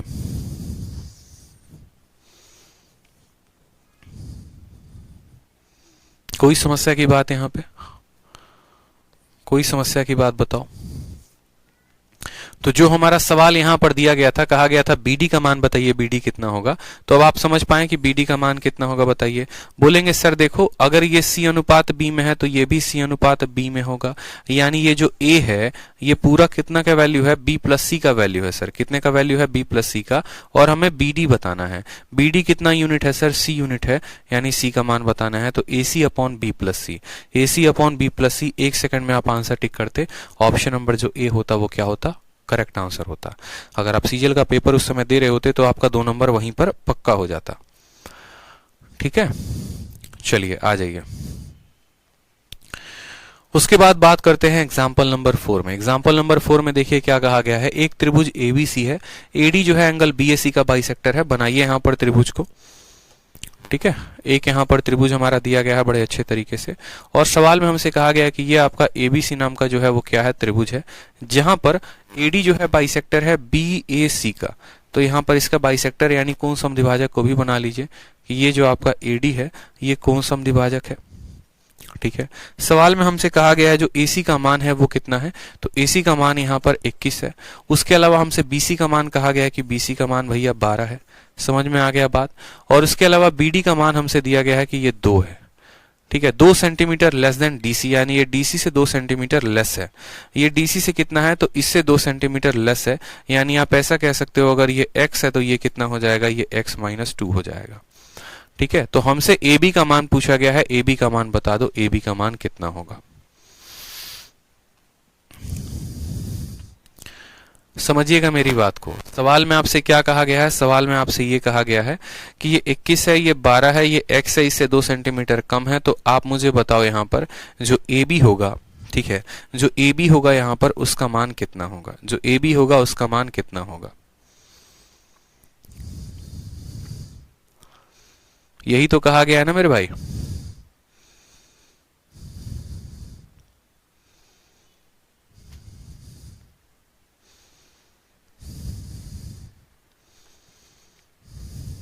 अब देखो, आप यहां पर समझोगे तो आपको कहा गया है कि इससे 2 सेंटीमीटर ये लेस है, यानी इस पूरे का मान कितने के बराबर है, 12 के बराबर। तो आप बोलेंगे x और x यानी 2x माइनस 2 जो है वो कितने के बराबर आ जाएगा, 12 के बराबर। 2 उधर जाएगा तो 14 हो जाएगा। 2x का मान 14 तो x का मान कितना आ जाएगा, 7। या ऐसे भी समझ सकते हो कि कौन सी ऐसी दो संख्याएं हैं जिनके आपस का अंतर जो है वो 2 होगा और उनको जोड़ने पर 12 आएगा, तो 7 और 5 होगा। यानी ये जो यहाँ पर बड़ी वाली भुजा है इसका मान कितना आ जाएगा, तो बोलेंगे सर बड़ी वाली का मान 7 होगा और इसका मान कितना होगा, 5। तभी तो 7 और 5 का अंतर 2 का, और इनको जोड़ने पर कितना आएगा, 12 आएगा। अब आप बोलेंगे सर ये 5 अनुपात, देखो ये 5 और 7 है, यानी इनका अनुपात कितने का है, तो 5:7। समझिएगा मेरी बात को, ये 5:7 हो गए, ये 5:7 हो गए, तो हमारी जो ये भुजाएं होंगी इनके सामने, ये 5 है तो ये भी 5 होगा, और ये 7 है तो ये भी 7 होगा। यहां पर 7 का कितना गुना दे रखा है, 3 गुना, तो यहाँ 5 का 3 गुना यानी 15 आना चाहिए। तो ए बी का जो मान होगा वो कितना होगा, 15 सेंटीमीटर जो होगा वो करेक्ट आंसर होगा। समझ में आ गया मेरी बात। ये 12 दे रखा है, 12 दे रखा है तो यानी ये 7 है और ये 5 है। अगर 5:7 में है तो इनकी भुजाएं भी 5:7 में होंगी। क्यों? क्योंकि यहाँ पर जो एडी है वो कोण समद्विभाजक है। ठीक है, कोण समद्विभाजक है तो 5:7 में 7 का 3 गुना, यहाँ 21 सेंटीमीटर दे रखा है तो हमें 5 का 3 गुना बताना है, यानी 15 सेंटीमीटर जो है वो हमारा सही उत्तर होगा। क्लियर है? चलिए, तो हमने जाना इंटरनल एंगल बाइसेक्टर क्या होता है। अब हम जानेंगे एक्सटर्नल एंगल बाइसेक्टर क्या होता है, बाह्य कोण समद्विभाजक क्या होता है। ठीक है, अब जरा बाह्य कोण समद्विभाजक को देखो। बाह्य कोण समद्विभाजक के बारे में क्या बातें कही गई है, फिर उसके बाद हम आगे के पॉइंट को समझेंगे। एक्सटर्नल एंगल बाइसेक्टर के बारे में यहाँ पूरा थ्योरी लिखा गया है, आप पढ़ लेंगे, इतना मुझे समझाने की आवश्यकता नहीं है। जो सिंपल बात है आप ऐसे समझ लीजिए। याद करिए ट्रायंगल का वो दिन जब आप एक प्रॉपर्टी पढ़ा करते थे, उस प्रॉपर्टी से हम आपको समझा देते हैं। ठीक है, याद करो वो दिन जब इस प्रॉपर्टी को हम आपको पढ़ाए थे लाइंस एंड एंगल्स में, या जहां पर फंडामेंटल प्रॉपर्टीज ऑफ ट्रायंगल में, वहां पर मैंने आपको ये कहा था कि यदि ये पॉइंट ए होता है, ये पॉइंट बी होता है, ये पॉइंट सी होता है, ये पॉइंट डी होता है, दो रेखाओं को हम मिलाते हैं, एक इस रेखा को मिलाते हैं और इस एक रेखा को मिलाते हैं, और यहां पर एक कोण बनता है। कुछ याद आ रहा है? इस प्रॉपर्टी को बता दे रहा हूं ताकि वो भी प्रॉपर्टी रिवाइज हो जाए और ये भी रिवाइज हो जाए। तो जब हमारा ऐसा ट्रायंगल बनता था तो दो बातें वहां सामने आती थी। पहली बात ये होती थी कि एंगल बी का अंदर वाला कोण का समद्विभाजक और एंगल सी के बाहर वाले कोण का समद्विभाजक। एंगल बी का अंदर वाले कोण का समद्विभाजक एंगल का बाइसेक्टर, और एंगल सी का एक्सटीरियर एंगल सी का बाइसेक्टर, अगर दोनों लंबा खींचा जाए और वो पॉइंट ई पर मिलते थे तो बताओ मुझे ये वाला कोण कितना होता था, तो ये वाला कोण हमेशा ए का आधा होता था। तो यहां पर आपने दो बातें जानी थी, एक यहां पर ये अंदर वाला कोण है और ये बाहर वाला कोण है। अंदर वाला कोण का बाइसेक्टर जो होगा वो हमेशा उस त्रिभुज को या उस एंगल को अंदर से काटेगा, ट्रायंगल के अंदर से काटेगा, और बाहर वाले को जब हम मिलाते हैं तो वो हमेशा बाहर से काटता है। ये प्रॉपर्टी इसीलिए बतानी थी तो कि आप लोगों का व्हाइट वॉश हो चुका होगा अगर ये प्रॉपर्टी, तो याद आ जाएगी। तो इसमें हमने ये समझा था कि यहां पर ये जो है ना, इसको कहते हैं इंटरनल एंगल बाइसेक्टर, जो किसी कोण को अंदर से काटे। और ये वाला देखो, अगर सी का अंदर वाला कोण कहते हैं ना, तो सी का अंदर वाला कोण का बाइसेक्टर ये होता, लेकिन सी के बाहर वाले कोण का बाइसेक्टर का मतलब जो बाहर वाला है। जैसे बी का अंदर वाला बाइसेक्टर ये है, तो इस ट्रायंगल के बाहर जो कोण बनेगा उसको बाइसेक्ट करने वाली जो लाइन होगी वो कहलाएगी किसका, एक्सटीरियर एंगल, बी का एक्सटीरियर एंगल। समझ में आ गया बात? जैसे अगर मान लो कि मैंने कभी कोई त्रिभुज बनाया है और मुझे इसका एक्सटीरियर एंगल, जैसे मानो मेरे सामने हमारा एग्जामिनर कहता है कि तुम्हारी 3 रेखाएं हैं बी और सी, ए बी सी 3 पॉइंट हैं, तुम्हें एंगल सी का इंटीरियर बाइसेक्टर बनाना है तो अंदर सी को तुम यहां से काटोगे, ऐसे फोटो बनाओगे। और अगर आपको कहा जाएगा कि एंगल सी का एक्सटीरियर एंगल को बाइसेक्ट करवाओ तो इस लाइन को खींच के जो ये बाहर वाला कोण बनता है इसको बाइसेक्ट करने वाली कोई लाइन हम बनाते हैं। और यहां पर जो भी ये बाइसेक्टर होता है, जो भी ये लाइन सीडी होता है, इस लाइन को या इस एंगल को अगर दो बराबर भागों में बांट दे तो उसको कहते हैं एक्सटीरियर एंगल बाइसेक्टर, बाह्य कोण समद्विभाजक। जो अच्छे तरीके से आपके यहां पर लिखा गया है कि देखो भैया ये एंगल ए का बाइसेक्टर है तो इसको हम बोलेंगे बाह्य कोण समद्विभाजक। अब इस केस में क्या होगा, जैसे मानो यहां पर मैं एक बात बोल रहा हूं, मान लीजिए कि मैंने यहां पर क्या किया, एंगल ए का बाइसेक्टर बनाया। ठीक है, मैंने यहां पर क्या किया, एंगल ए का बाइसेक्टर बनाया। जैसे मानो हमारे 3 पॉइंट है, ये पॉइंट हमारा ए है, दूसरा पॉइंट हमारा बी है, तीसरा पॉइंट हमारा सी है। अब मैंने कहा कि भैया एंगल ए का बाइसेक्टर बनाओ जरा, तो आप बोलेंगे सर पहले तो एंगल ए को जो है यहां से और आगे तक लेके जाइए, देखिए कहां तक जाता है। तो मैंने कहा ठीक है, देखो ये यहां तक गया। एंगल ए का बाइसेक्टर कौन है, अगर ये एंगल ए का अंदर वाला कौन है तो बाहर वाला कौन ये होगा। और बाइसेक्टर उसे कहते हैं जो एकदम बराबर भागों में इसको काटे। बराबर भागों में काटने वाला मान लो ये एक पॉइंट होगा जो यहां तक जाएगा इस तरीके से करके। ठीक, अब इस पॉइंट को जो है हमने इसके साथ जोड़ दिया कि भैया तुम आगे चलकर कहीं ना कहीं तो मिलोगे, बताओ कहीं ना कहीं तो मिलेगा।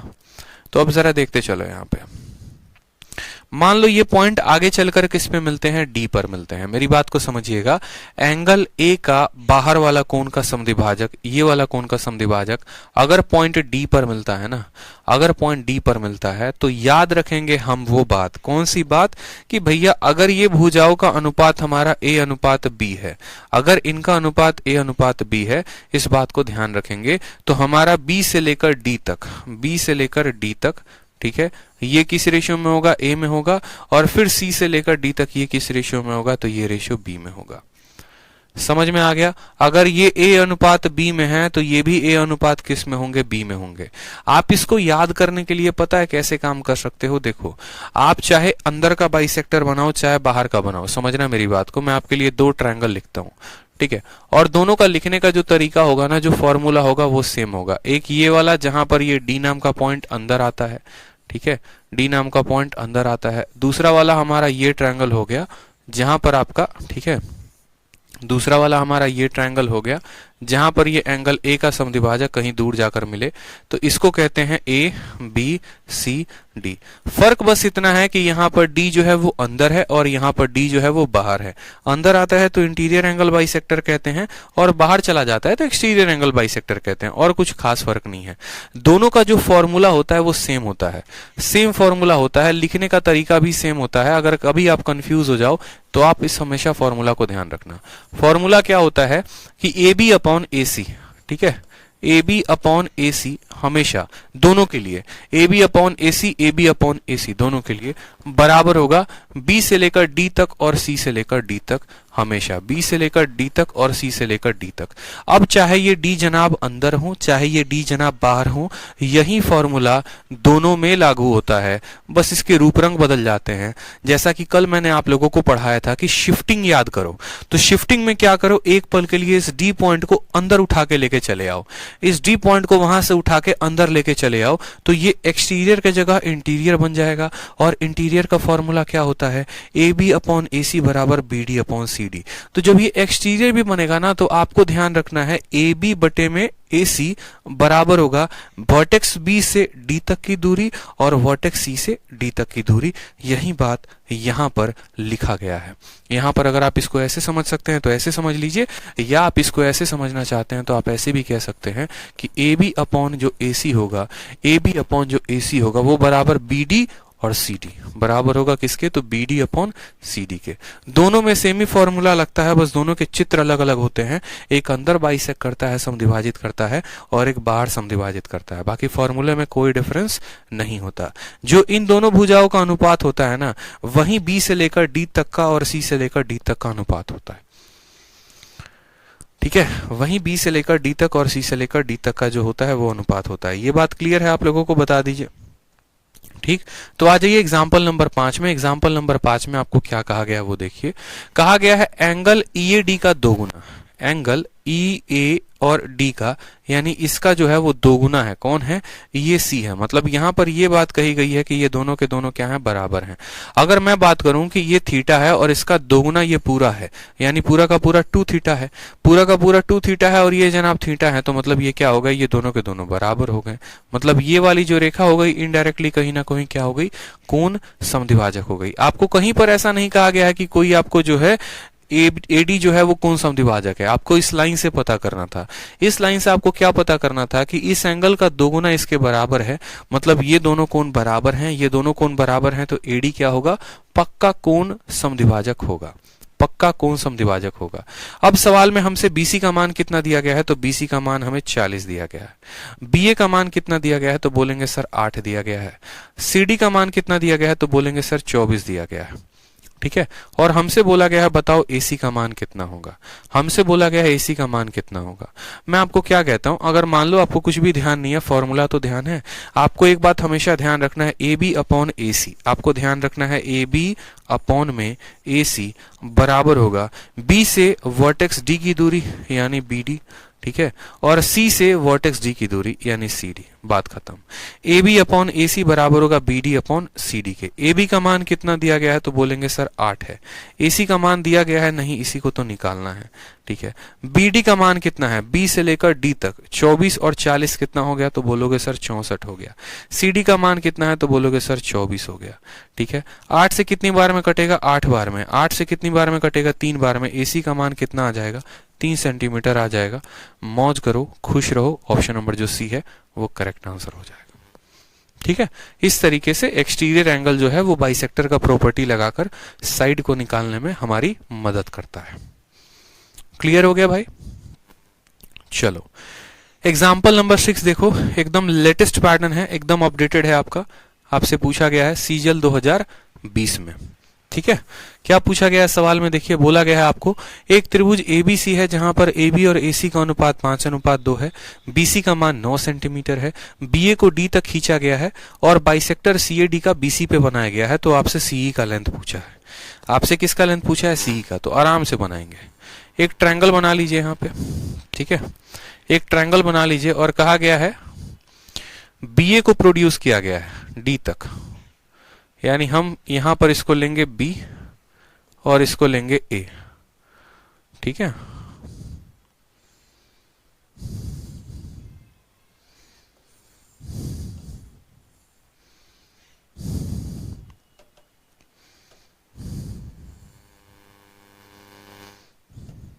ये हमारा पॉइंट है ए, बी और सी, और कहा गया है बी ए को आप डी तक लेकर जाते हैं, बी से लेकर ए को डी तक आप लेकर जाते हैं।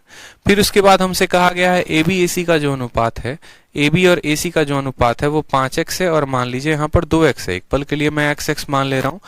बीसी का जो मान दिया गया है वो कितना दिया गया है? तो हमें 9 सेंटीमीटर का मान दिया गया है। फिर कहा गया है बी से ए को आप डी तक लेकर जाइए और एंगल सी ए डी का bisector, angle C A D, ठीक है, the bisector of angle C A D meet BC produced at E.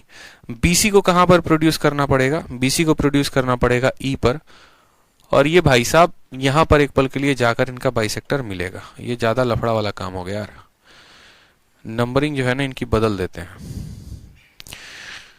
Bisector of C A D, नहीं बाइसेक्टर ऑफ सीएडी है ना, अच्छा माफ करेंगे, बाइसेक्टर ऑफ सीएडी है। ठीक है ठीक है ठीक है, इसको डिलीट करो। बाइसेक्टर ऑफ सीएडी मतलब and bisector of angle CAD meet BC produced at, इसको यार बीसी बनाना पड़ेगा, इसको बीसी बनाना पड़ेगा। ठीक है, एक मिनट रुक जाओ। Bisector of angle C A D meet BC produced at E, BC को कहां पर? ए पर। अब बना लो ऐसे। ठीक है, अब बना लोगे ऐसे तो ए बी और ए सी का मान कितना है? तो ए बी और ए सी का मान 5 और 2 का है। बीसी का मान कितना है? तो बीसी का मान हमारा 9 दिया गया है। कहा गया है बी को ए का, बी ए को प्रोड्यूस करते हो आप डी तक, तो आप बी ए को डी तक खींच के लेके चले जाओ लो और कहो कि भैया ये डी तक गया है। उसके बाद आपसे क्या कहा गया है?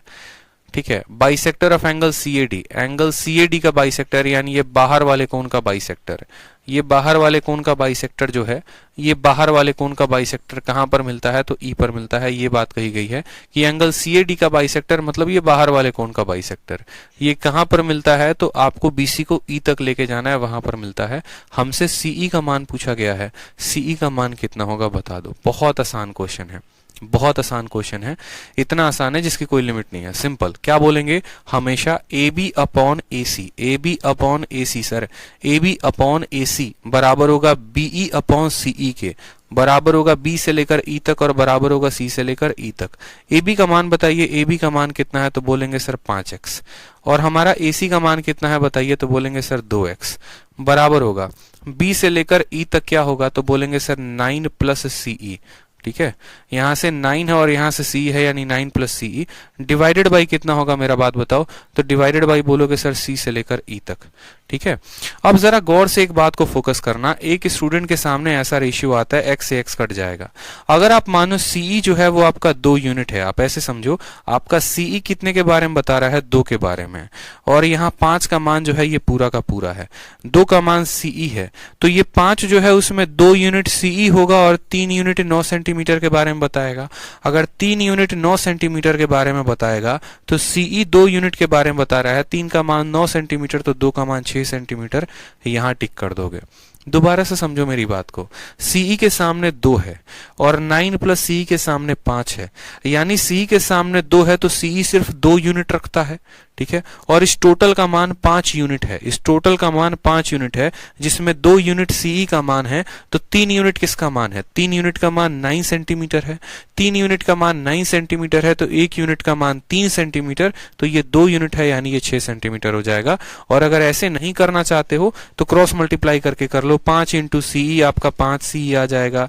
ठीक है, 2 इंटू 9 हो जाएगा आपका 18, प्लस 2 इंटू सी आपका 2 सी आ जाएगा, 5 सी में से 2 सी जाएगा तो बोलोगे सर 3 सी का मान आपका 18 है, तो काटोगे तो सी का मान आपका 6 आ जाएगा, ऐसे भी टिक कर लोगे। ठीक है भाई, चलो तो अब हमने पढ़ लिया कि भैया एंगल बाइसेक्टर किसको कहते हैं। एंगल बाइसेक्टर के 2 रूप होते हैं, एक इंटीरियर हो गया, एक एक्सटीरियर हो गया। अब उसी एंगल बाइसेक्टर का इस्तेमाल करके हम क्या बनाते हैं, इंसेंटर बनाते हैं, अंतः केंद्र बनाते हैं। ठीक है, अंतः केंद्र क्या, जब अंदर के सारे आंतरिक कोण कहीं ना कहीं पर मिलेंगे, ठीक है, अंदर के सारे कोण समद्विभाजक मिलेंगे, ठीक है, आंतरिक कोण समद्विभाजक मिलेंगे, तो उसी पॉइंट को हम क्या कहते हैं, उसी पॉइंट को इंसेंटर कहते हैं। जैसे मान लीजिए क्या हो गया कि मैंने एक त्रिभुज बनाया यहाँ पर, और इस त्रिभुज के टोटल कितने कोण समद्विभाजक होंगे, 3 कोण समद्विभाजक होंगे अंदर वाले। ये पॉइंट हमारा ए है, ये पॉइंट हमारा बी है और ये पॉइंट हमारा सी है। ठीक है, ये 3 पॉइंट हो गए। यहां पर मैंने क्या कहा कि इसका कोण समद्विभाजक बनाइए, फिर आप इसका कोण समद्विभाजक बनाइए और एंगल को का कोण समद्विभाजक बनाइए। कोण समद्विभाजक किसे कहते हैं, जो सामने वाले कोणों को 2 बराबर भागों में बांटता है, जो हमारे कोणों को बराबर भागों में बांटे उसको हम क्या कहते हैं, कोण समद्विभाजक। जब यहां पर हमने एडी नाम की रेखा, बी नाम की रेखा और सीएफ नाम की रेखा को जब मिलाया तो हमने ये देखा कि यार ये तीनों कहीं ना कहीं किसी पॉइंट पर कटते हैं। अब इस पॉइंट पर कटते हैं तो क्या इनको कुछ नाम दिया जाना चाहिए, तो हमें पता चला ठीक है इस कोण को हम नाम दे देते हैं। देखो ये बना कैसे है, तो ये अंदर के कोण समद्विभाजक को जोड़ने से बना है, सभी अंदर के इंटरनल एंगल बाइसेक्टर को जोड़ने से बना है। तो इंटरनल एंगल बाइसेक्टर को जोड़ने से बना है और साथ में ये बीच में भी है, तो हमने कहा कि ये इंटरनल एंगल बाइसेक्टर से बना है और ये बीच में भी है, तो इसको बोल दो ये इन सेंटर है। ये क्या है, इन सेंटर है, अंतः केंद्र है। देखो आंतरिक कोणों से ये बना है, आंतरिक कोण समद्विभाजकों से ये बना है और साथ में ये केंद्र में भी है, इसीलिए हमने इसको कह दिया कि तुम क्या हो, तुम इन सेंटर हो यहां पे। ठीक है, अब भैया ये इन सेंटर हो गया तो इसका मान कैसे निकाला जाए, इसका मान कैसे निकाला जाए, समझ में आ गया मेरी बात। तो आप इसको अगर प्रूफ करोगे तो प्रूफ में आपका वक्त लग जाएगा, बट कोई बात नहीं। जैसे मान लो कि ये वाला कोण आपका अल्फा और अल्फा था, ये वाला कोण आपका कितना था, तो बीटा और बीटा था, और ये वाला कोण कितना था, तो गामा और गामा था।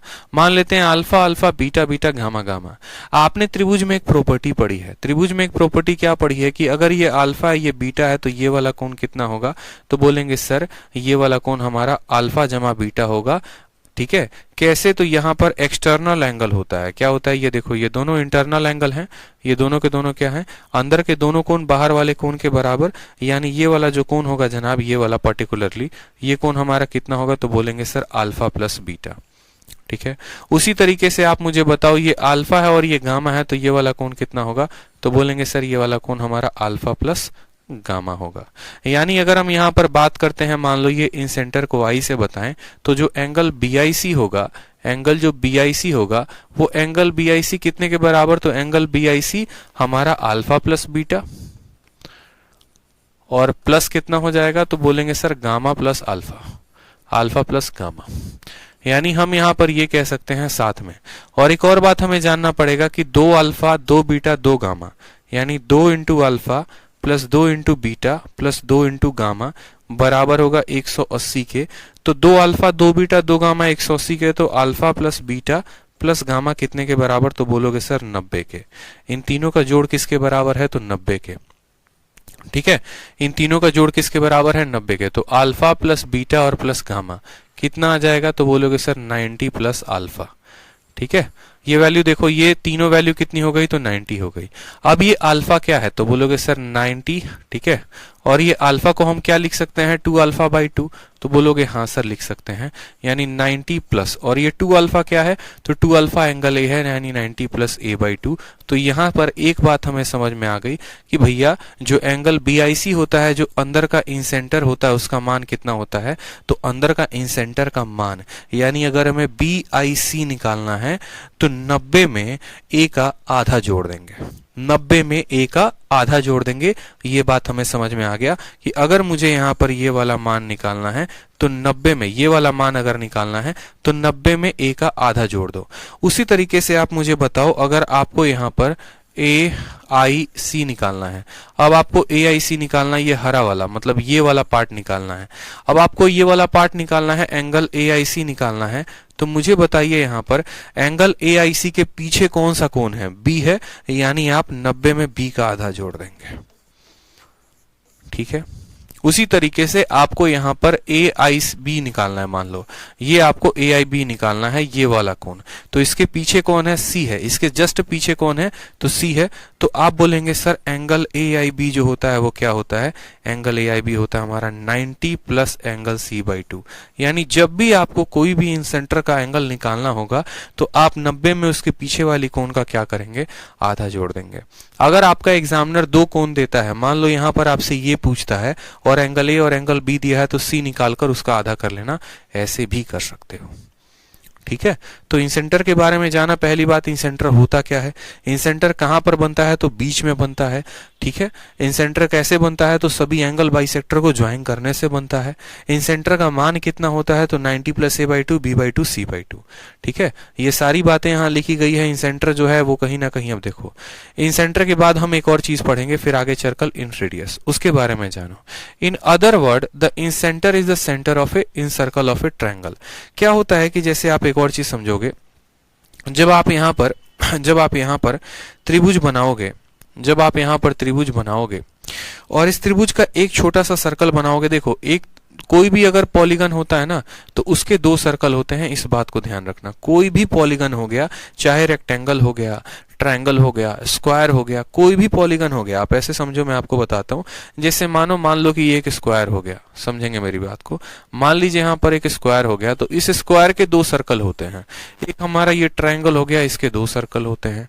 ठीक है, इसी तरीके से कोई और भी पॉलीगन हो गया तो उसके भी 2 सर्कल होते हैं। अब बोलोगे सर ये 2 सर्कल कहाँ होते हैं? तो मेरे भाई एक सर्कल अंदर होता है और एक सर्कल बाहर होता है। ठीक है, उसी तरीके से ये ट्रायंगल है तो इसका एक सर्कल अंदर होता है और एक सर्कल बाहर होता है। मतलब एक सर्कल वो होता है जो भुजाओं को जो है टच करता है, साइड्स को टच करता है, और एक सर्कल वो होता है जो सभी वर्टेक्स को टच करता है, कोनों को यहाँ पर टच करता है। जो अंदर वाला सर्कल होता है उसको हम कहते हैं इन सर्कल, क्योंकि वो भैया सर्कल है लेकिन वो अंदर है। और जो बाहर वाला सर्कल होता है उसको हम कहते हैं सरकम सर्कल, वो अपने अंदर किसी चीज को लिए हुए है, अपने अंदर को, ये जो सर्कल है अपने पेट में किसी पॉलीगन को लिया हुआ है। अपने पेट में किस पॉलीगन को लिया हुआ है? तो भैया ये, इसीलिए बोलते हैं ये सरकम सर्कल है। इसने एक स्क्वायर को सर्कमस्क्राइब कर रखा है। उसी तरीके से ये जो अंदर वाला सर्कल है इसको बोलते हैं क्या, इन सर्कल, ठीक है। और ये जो बाहर वाला सर्कल है इसको क्या बोलते हैं, तो बोलते हैं इसको कि यार ये सरकम सर्कल है, ठीक है। ये क्या है, सरकम सर्कल है। समझ में आ गया मेरा बात। अब जहां पर भी सर्कल होगा, जहां पर भी कोई भी वृत्त होगा, तो उसकी कुछ ना कुछ तो त्रिज्या होगी, कुछ ना कुछ तो उसका रेडियस होगा, ठीक है। वो सर्कल ही किस काम का जिसका कोई रेडियस ही ना हो, सीधा सा बात है। तो भैया यहां पर भी इसकी कुछ ना कुछ रेडियस होगी, तो आप बोलोगे हाँ सर होगी। तो यहां पर सोचो सर्कल का रेडियस क्या होता है, उसके सेंटर से उसके सरकमफेरेंस पर खींची गया पॉइंट, उसके सर्कल से उसके सरकमफेरेंस पर खींचा गया पॉइंट। तो यहां अगर हमें इसका अंदर वाला सर्कल का रेडियस बताना है तो वो कौन सा पॉइंट होता है, तो इसके सेंटर से इस भुजा पर डाला गया, या इस भुजा पर डालो या इस भुजा पर डालो, क्योंकि हमेशा जो है रेडियस 90 डिग्री बनाता है किसी भी टेंजेंट पे आगे चलकर। तो ये वाले पॉइंट को इसको क्या कहते हैं, तो ये चूंकि अंदर वाले सर्कल का रेडियस है, ठीक है, ये इन सर्कल का रेडियस है, तो अंदर वाले का रेडियस क्या कहलाएगा, तो बोलोगे सर ये इन रेडियस कहलाएगा। तो इन रेडियस की परिभाषा वो होती है, इन रेडियस की परिभाषा वो होती है जो परपेंडिकुलर डिस्टेंस है सेंटर से साइड पे, साइड वाला जो डिस्टेंस होता है वो क्या होता है, इन रेडियस। और इन रेडियस को हमेशा छोटे आर से बताते हैं, क्योंकि ये छोटा होता है तो ये हमारा क्या हो गया, छोटा आर। अब बात करते हैं यहां पर कि यही सर्कल, अब देखो बड़ा वाला सर्कल, बड़ा वाला सर्कल ये उसका बड़ा वाला का सेंटर हो जाएगा। तो यहां से इसको जो मिलाओगे, यहां से इसको जो मिलाओगे, यहां से इसको जो मिलाओगे, तो वो बड़े वाले का क्या कहलाएगा, वो बड़े वाले का रेडियस कहलाएगा, ठीक है। और बड़ा वाला सर्कल क्या है, सरकम है, तो ये रेडियस इसका क्या हो जाएगा, इस रेडियस को हम कहेंगे सरकम रेडियस। क्या कहेंगे, सरकम रेडियस। मेरी बात को समझ में आ गया, ठीक है। सर्कल को सरकम सर्कल कहेंगे और उसके रेडियस को सरकम रेडियस कहेंगे। समझ में आ गया बात यहाँ पे। तो यहाँ पर इसका जो परिभाषा होता है वो ये हो जाता है कि सेंटर से वर्टेक्स तक की दूरी को हम क्या कहते हैं, सरकम रेडियस, और सेंटर से साइड तक की दूरी को क्या कहते हैं, तो इन रेडियस कहते हैं। उसी तरीके से यहाँ पर सेंटर से साइड पे जो दूरी होगी वो हमारी क्या हो जाएगी, इन रेडियस, और सेंटर से वर्टेक्स तक की जो दूरी होगी वो क्या होगी, सरकम रेडियस।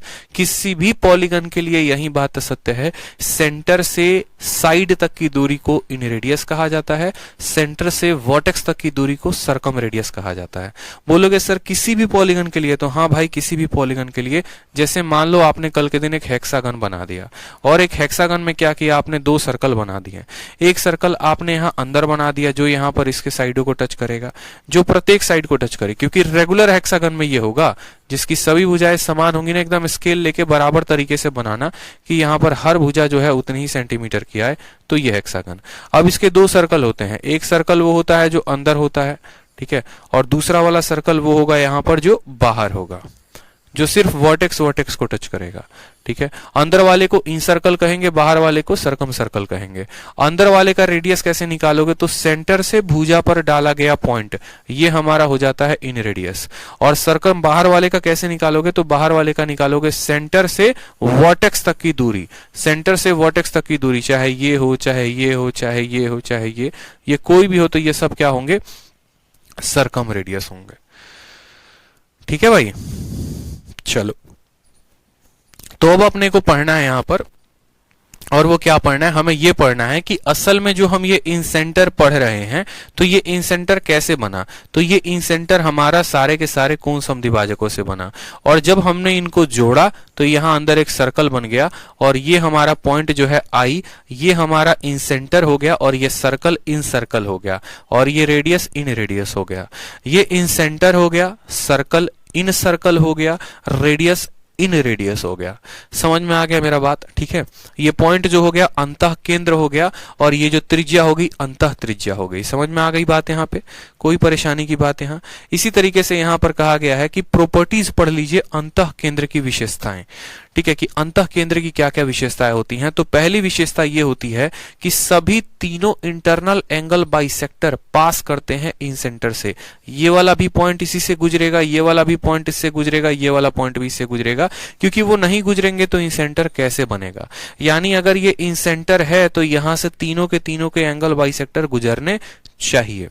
फिर पॉइंट नंबर 2 कहा गया है the in centre of the triangle is equi distance. कहा गया है ये जो इन सेंटर है ना, ये सभी भुजाओं से समान दूरी पर रहता है, और उस दूरी को क्या कहते हैं, तो उस दूरी को देखो, इस भुजा से जितनी दूरी है, इस भुजा से जितनी दूरी है, इस भुजा से दूरी है, ये सभी भुजाएं या सभी दूरी जो है वो समान है, और इस दूरी को हम क्या कहते हैं, तो इन रेडियस कहते हैं।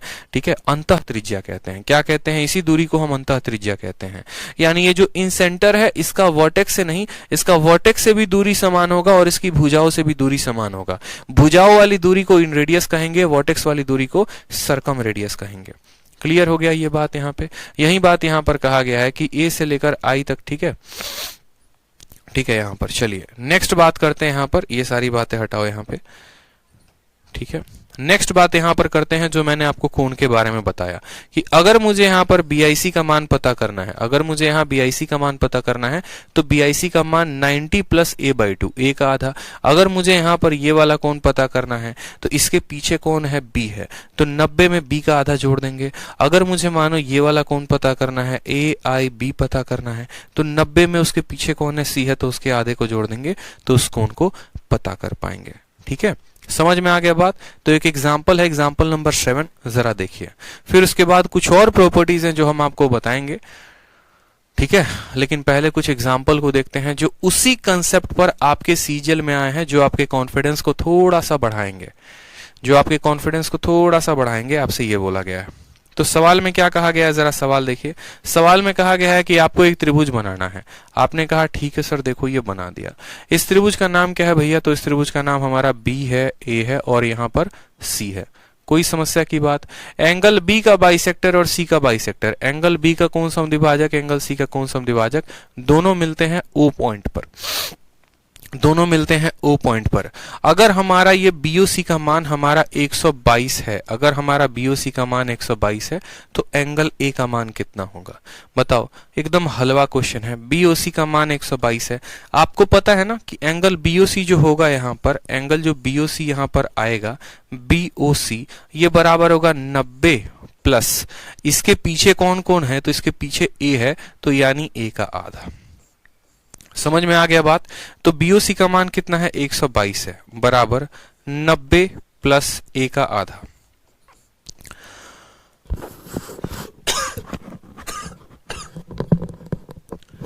अब यहां पर एक तो तरीका आपको सवाल को देखकर समझ में आ जाना चाहिए। ठीक है, एक तो तरीका आपको सवाल में देखकर समझ में आ जाना चाहिए कि भाई मेरा ये 122 है, ये कोण 122 है, तो ये 90 से कितना ज्यादा है, तो 90 से 32 ज्यादा है। अगर 90 से 32 ज्यादा है तो उसका दोगुना जो होगा वो कौन होगा, A होगा, 64 होगा। एक तो ऐसे टिक कर सकते हो। क्यों, क्योंकि भाई अगर ये 64 होता तो उसी का आधा 32 होता और उसी 32 को 90 में जोड़ते तो 122 आता। तो ऐसे में करना क्या होता है कि यहाँ जो भी कोण दिया गया होता है उसमें से 90 को घटा दो, उसमें से 90 को घटा दिया और जो भी आया उसका दोगुना कर दो, वही एंगल ए होता है। या बच्चों की तरह ऐसे बैठ के परीक्षा में सॉल्व करो, 122 बराबर इतना, फिर आपका a/2 वहीं रह जाएगा। ठीक है, और 122 में से 90 जाएगा तो 32 आएगा, तब जाकर एंगल ए बता पाओगे कि 64 है। या सीधा का सीधा थोड़ा सा स्मार्ट बनो और सोचो ये 122 है, 90 से 32 ज्यादा है तो 32 का दोगुना कर देना है, वही आंसर। अगर ये 20 ज्यादा होता 20 का दोगुना करते, 30 ज्यादा होता 30 का दोगुना करते, 50 ज्यादा होता 50 का दोगुना करते। उस तरीके से हम एंगल को निकाल पाते हैं। ठीक है, चलिए नेक्स्ट क्वेश्चन देखिए। आपका सीधा मेंस का क्वेश्चन है, 11 सितंबर 2019 में पूछा गया सवाल। आपसे क्या कहा है, आपसे कहा है कि आपको एक ट्रायंगल बनाना है, तो आपने कहा ठीक है सर ये लीजिए, हमने ट्रायंगल बना दिया। त्रिभुज का नाम क्या कहा गया है, कहा गया ये आपका ABC है, तो आपने ABC बना दिया। फिर आपसे कहा है अगर I इन सेंटर है, अगर I इन सेंटर है तो इन सेंटर वो पॉइंट होता है जहां पर एंगल बाइसेक्टर मिलते हैं। तो हमसे BIC का मान पूछा है, हमसे BIC का मान पूछा है। अगर I इन सेंटर है, साफ लफ्जों में मैं इसमें नीट एंड क्लीन भाषा में कहा गया है I आपको इन सेंटर लेना है। जैसे उसने इन सेंटर कहा, आपको ये बुद्धि में खुल जाना चाहिए इन सेंटर क्या होता है, तो इन सेंटर वो पॉइंट होता है जहां पर एंगल बाइसेक्टर मिलते हैं, यानी एंगल B का बाइसेक्टर एंगल C का बाइसेक्टर जो मिलेगा वो इन सेंटर होगा। फिर उसके बाद हमसे कहा गया है कि एंगल BIC का मेजर बता दो अगर एंगल A का मान 58 है। इसका मान कितना दिया गया है, 58, और हमसे BIC का मान पूछा है। तो हमें BIC का मान पता है कि नहीं पता है, बताओ। ये जो BIC का मान बताना है, अगर ये इन सेंटर है तो BIC का मान कितना होगा, 90 और प्लस ए का आधा 58 का आधा कितना होता है 29 होता है, 119 डिग्री जो होगा वो क्या होगा, correct answer option number D for दिल मांगे मोर। क्लियर हो गया भाई? एग्जाम्पल नंबर 8 क्लियर हो गया, ठीक है। अब जरा प्रॉपर्टी नंबर 4 पढ़ो। प्रॉपर्टी नंबर 4, प्रॉपर्टी नंबर 4 के पढ़ने के पहले एक और बात आपको समझाएंगे, ठीक है।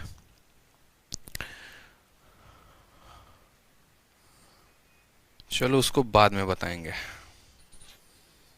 जो मुझे बताना है एक और पॉइंट वो हम बाद में बताएंगे।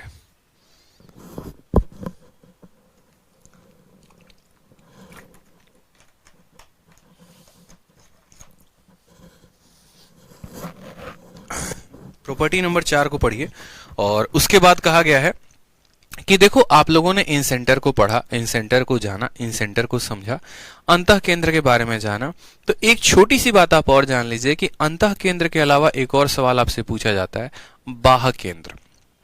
एक्स सेंटर नाम का भी एक चीज होता है।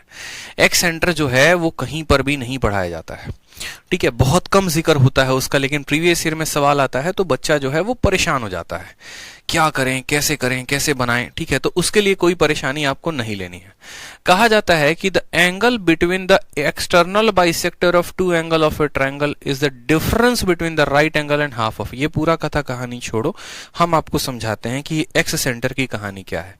देखो जैसे जीवन में हर किसी का कोई ना कोई एक्स होता है ना, आपका भी कोई ना कोई एक्स रहा होगा, ठीक है, ठीक है सीजल यहाँ पर तो हर किसी का कोई ना कोई क्या होता है, तो हर किसी का कोई ना कोई जो है कभी कोई पास्ट रहा होता है, एक्स वैक्स रहा होता है, ठीक है। तो यहाँ पर इंसेंटर का भी एक्स है, ठीक है। इंसेंटर जो है ना उसका भी एक एक्स है। इंसेंटर कौन हो गया भैया, अंदर वाला कौन समद्विभाजक उसको कहते हैं।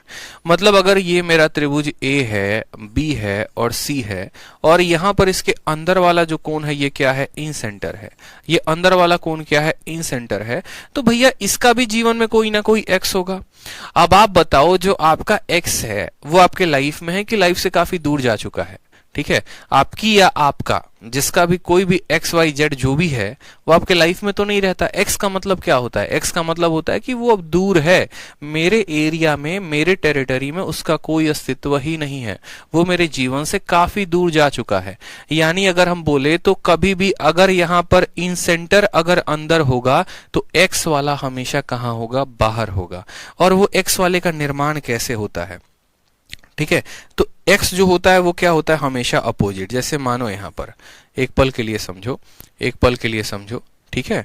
तो जैसे मैंने कहा आपको कि अगर ये b कोण है ना और b का अंदर वाले को आप यहां पर काटते हो और c के अंदर वाले को आप काटते हो तो यहां बनता है, क्या बनता है, इन रेडियस। या आप इसको कह सकते हो ये इन रेडियस नहीं, ये बनता है हमारा इन सेंटर। मेरी बात को समझे या नहीं समझे कि जब b का अंदर वाला कोण और c का अंदर वाला कोण जहां पर मिलते हैं उनको हम कहते हैं इन सेंटर।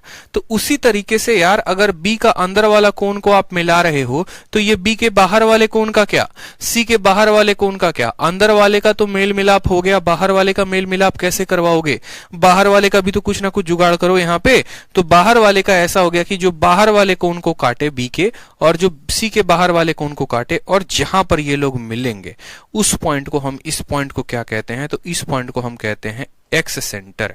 इस पॉइंट को क्या कहते हैं, तो एक्स सेंटर कहते हैं।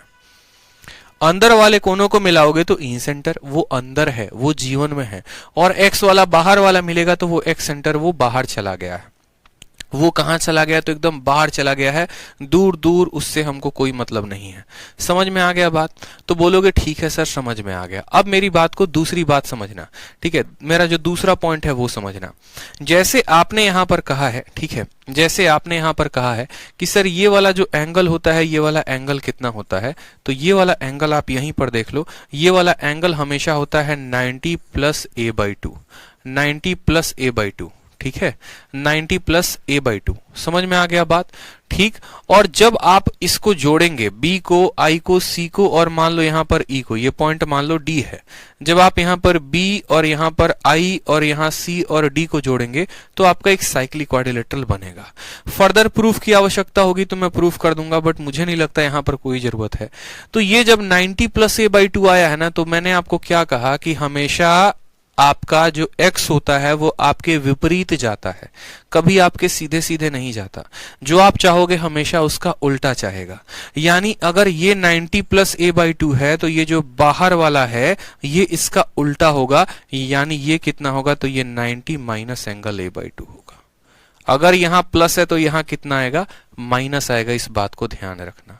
अगर यहां प्लस है तो यहां कितना आएगा, माइनस आएगा, इस बात को ध्यान रखना, ताकि इन दोनों को जोड़ने पे हमारा 180 डिग्री का कोण बने, जो कि बाद में आगे चलकर आपको साइक्लिक क्वाड्रिलेटरल ये है ये साबित हो जाएगा। तो प्लस a/2 माइनस a/2 खत्म हो जाते हैं, 90 और 90 कितना हो जाता है, 180 हो जाता है। इसलिए मैंने कहा अंदर वाला, अगर देखो ये वाला कोण अगर हमारा a है तो हमारा ये वाला 90 प्लस a/2 और बाहर वाला 90 माइनस a/2। समझ में आ गया मेरी बात को? आपका एग्जामिनर आपसे क्वेश्चन कैसे पूछेगा, तो आपका एग्जामिनर आपको क्वेश्चन दे देगा ऐसे। आपका एग्जामिनर आपको बोलेगा कि भैया देखो ये तुम्हारा त्रिभुज है, ठीक है, और इस त्रिभुज के तुम्हारे ये बाहर वाले क्या है, तो ये बाहर वाले तुम्हारे इन सेंटर है। देखो बाहर वाला क्या है, ये तुम्हारा एक्स सेंटर है, ये बाहर वाला क्या है, तो ई पॉइंट है। ये पॉइंट का नाम दे देगा ए बी सी, बोलेगा यहां पर बी को काटा गया है, यहां पर तुम्हारे सी को काटा गया है। अगर ए का मान तुम्हारा 100 डिग्री है तो तुम बताओ बीईसी का मान कितना होगा। What is the value of angle BEC, angle BEC का मान कितना होगा। अब आप बोलोगे सर देखो ये 100 है तो ये हमेशा कितना होता है, 90 माइनस a/2। कितना होता है, 90 माइनस a/2, इस बात को ध्यान रखो, 90 माइनस एंगल a/2। समझ में आ गया मेरी बात को? तो यहां पर बोलेंगे सर ये वैल्यू हो जाएगी 90 माइनस a का मान कितना है, 100, 100/2, यानी 50 घटा दो तो कितना आ जाएगा, 40 डिग्री। ये कितना हो जाएगा, 40 डिग्री। बीईसी 40 डिग्री, बीईसी कितना हो जाएगा, 40। और अगर यहां पर हम इन रेडियस बना देते, सॉरी इन रेडियस कह रहा हूं, अगर हम यहां आई नाम का बना देते, आई ऑटोमेटिक आपका क्या हो जाता, तो आई आपका हो जाता, ठीक है, इन सेंटर। तो आपको बीआईसी जो है वो क्या बताते, बीआईसी या तो आप बता देते कि ये 90 प्लस a/2 है, या बोल देते अगर ये 40 आ रहा है तो ये पक्का 140 होगा। क्यों? क्योंकि इन दोनों का जोड़ कितना होता है, 180 होता है। तो आप इसको 140 सीधा का सीधा कह सकते हो कि 180 में से 40 को घटा दो तो आ जाएगा, या 90 प्लस 50 ऐड कर दो तो आ जाएगा। ठीक है, अब यहां पर समझ गया कि भैया एक्स सेंटर क्या होता है। तो फिर हम एक्स सेंटर के बारे में थोड़ी सी और जानकारी प्राप्त कर लेते हैं जो हमारे काम की है। एक्स सेंटर का आगे चल के आपको एक्स रेडियस भी बताएंगे और एक्स रेडियस के ऊपर सवाल भी करवाएंगे। होता क्या है, जैसे मानो आपके परीक्षा में एक बार एक्स रेडियस के ऊपर क्वेश्चन आया था, उसके बाद ज्यादा बार ये दिखा नहीं। तो होता क्या है कि यहां पर भी एक सर्कल बनाया जाता है। जैसे आपने कहा कि सर ये पॉइंट है और ये पॉइंट है, मिलते हैं, ठीक है, और जब ये मिलते हैं तो इसको हम नाम देते हैं एक्स सेंटर। क्या नाम देते हैं, एक्स सेंटर का नाम देते हैं। और अंदर वाले जो मिलते हैं तो अंदर वाले को हम नाम देते हैं क्या, अंदर वाले को सर हम नाम देते हैं इन सेंटर। अंदर वाले को नाम क्या देते हैं, अंदर वाले को हम नाम देते हैं कि भैया ये यहां मिल रहे हैं तो इसको कहते हैं हम कि ये हमारा क्या है, तो ये हमारा इन सेंटर है।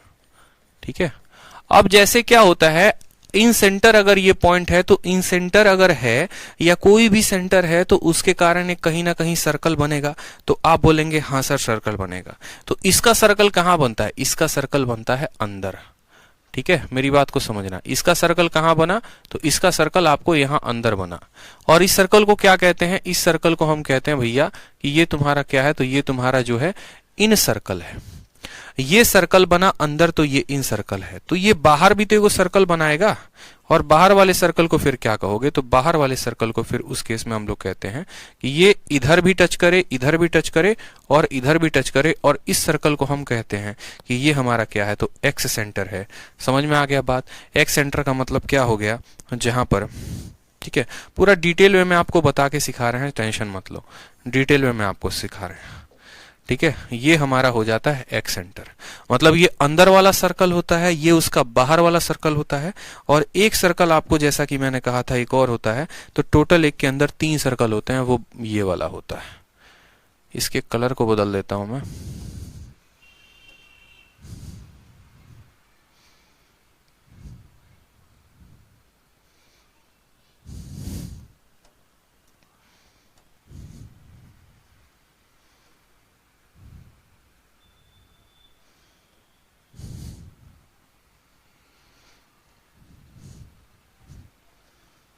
ये हो जाता है तीसरा वाला सर्कल। समझ में आ गया बात। ये हो जाता है आपका तीसरा वाला सर्कल। टोटल होते हैं 3 सर्कल। ये पीला वाला हो गया, पीला वाला हो गया। इस पीले वाले को क्या बोलते हैं, तो पीले वाले को, इस बात को ध्यान रखना, पीले वाले को बोलते हैं सरकम सर्कल। समझ में आ गया बात? पीले वाले को बोलते हैं सरकम सर्कल, अंदर वाले को बोलते हैं यहां पर इन सर्कल, और ये जो बाहर वाला है, बाहर वाले को बोलते हैं एक्स सर्कल, क्योंकि ये इन सबके जीवन से बाहर हो गया है। समझ में आ गया? अंदर वाले का जो रेडियस होता है, इस रेडियस को क्या कहते हैं? देखो, अंदर वाले के सभी पॉइंट को हटाओ, यहाँ पे 3 सर्कल हो गए। अंदर वाले का जो ये रेडियस होगा, ये अंदर वाले का रेडियस कैसे निकालोगे? तो बोलोगे सर अंदर वाले का रेडियस हमारा ये पॉइंट होता है, ठीक है। बाहर वाले का, पीले वाले का रेडियस ये हो जाता है, और इसका रेडियस क्या होगा? तो इसका रेडियस जो है, यहां से खुद सोचो, क्या यहां से यहां मिलाने वाला रेडियस कहलाएगा? नहीं। तो यहां से यहां ये वाली पॉइंट जो होती है, ये एक्स रेडियस कहलाती है। इसको हम कहते हैं एक्स रेडियस। इसको हम क्या कहते हैं? तो इसको हम कहते हैं एक्स रेडियस। ये हमारी 3 पॉइंट होती हैं, सरकम सर्कल, इन सर्कल और एक्स सर्कल। ये 3 सर्कल होती हैं, तीनों सर्कल बनती हैं। अभी सिर्फ आपने इन सेंटर के बारे में जानकारी प्राप्त की है, थोड़ा बहुत एक्स सर्कल के बारे में जाना है। एक्स रेडियस के बारे में आगे चल के आपको बताएंगे कि डेल अपॉन क्या होता है, फॉर्मूला, ठीक है। और सरकम सर्कल के बारे में भी आगे जानकारी। समझ में आ गया बात? फिलहाल हमें इतना जानना था कि बाहर वाला जो कोण होता है वो कितना होता है, 90 माइनस a/2, 90 माइनस a/2, ठीक है। अब उसके ऊपर थोड़ा सा जो है वो क्वेश्चन लगा लो आप। एग्जांपल नंबर 9 दिया गया है, सरकम सर्कल के सॉरी एक्स रेडियस के ऊपर, एक्स के ऊपर के कंसेप्ट हैं, तो बताइए। कहा गया the side A B and A C of a triangle A B C are produce to point D. बना लीजिए। यहाँ पे आपको एक ट्राइंगल बताया गया है और कहा गया है कि ये आपकी भुजा ए बी है और ये आपकी भुजा ए सी है। आपको ए बी और ए सी को कहां तक लंबा करना है? तो आपको ए बी और ए सी को जो है, ठीक है, आपको और ए बी और ए सी को कहां तक लंबा करना है? तो डी तक, और यहां पर ई तक आपको इसको लंबा खींचना है। और फिर उसके बाद कहा गया है एंगल सी बी डी का बाइसेक्टर यानी ये वाला कोण, और एंगल बी सी ई का बाइसेक्टर ये वाला कोण। ये बाइसेक्टर यानी इसके कोण समद्विभाजक कहां पर मिलते हैं? तो इनके कोण समद्विभाजक जो है वो आपको पी पर मिलते हैं।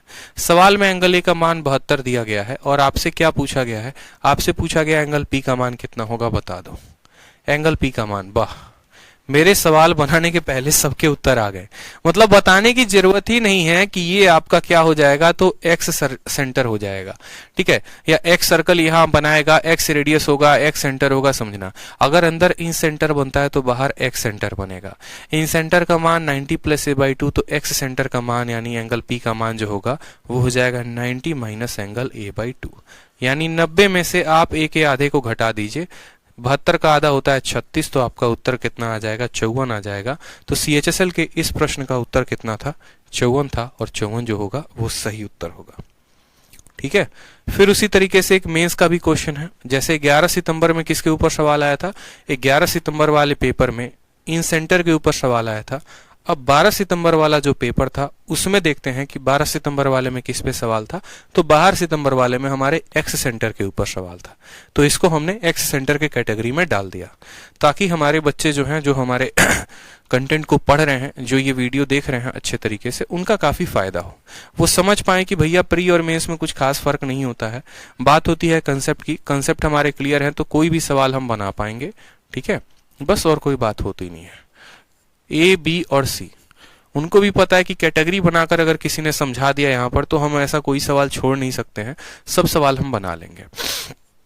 तो कहा गया आपको एक त्रिभुज लेना है PQR नाम का, जहां पर PQ को और PR को आप प्रोड्यूस करते हो कहां तक? तो S तक करते हो और T तक करते हो। फिर उसके बाद कहा गया है एंगल SQR यानी इसका बाइसेक्टर, और एंगल TRQ यानी इसका बाइसेक्टर। ये दोनों बाइसेक्टर को आप कहां मिलाते हैं? U पर मिलाते हैं। अगर एंगल QUR का मान आपको दे रखा है 79 डिग्री, तो आपसे पूछा एंगल P का मान कितना होगा, बता दो। कितना प्यारा क्वेश्चन है, बताओ कितना प्यारा क्वेश्चन है। आप क्या बोलोगे? ये जो 79 है ये कितने का मान है? तो 90 माइनस एंगल a/2 का मान है, बताओ।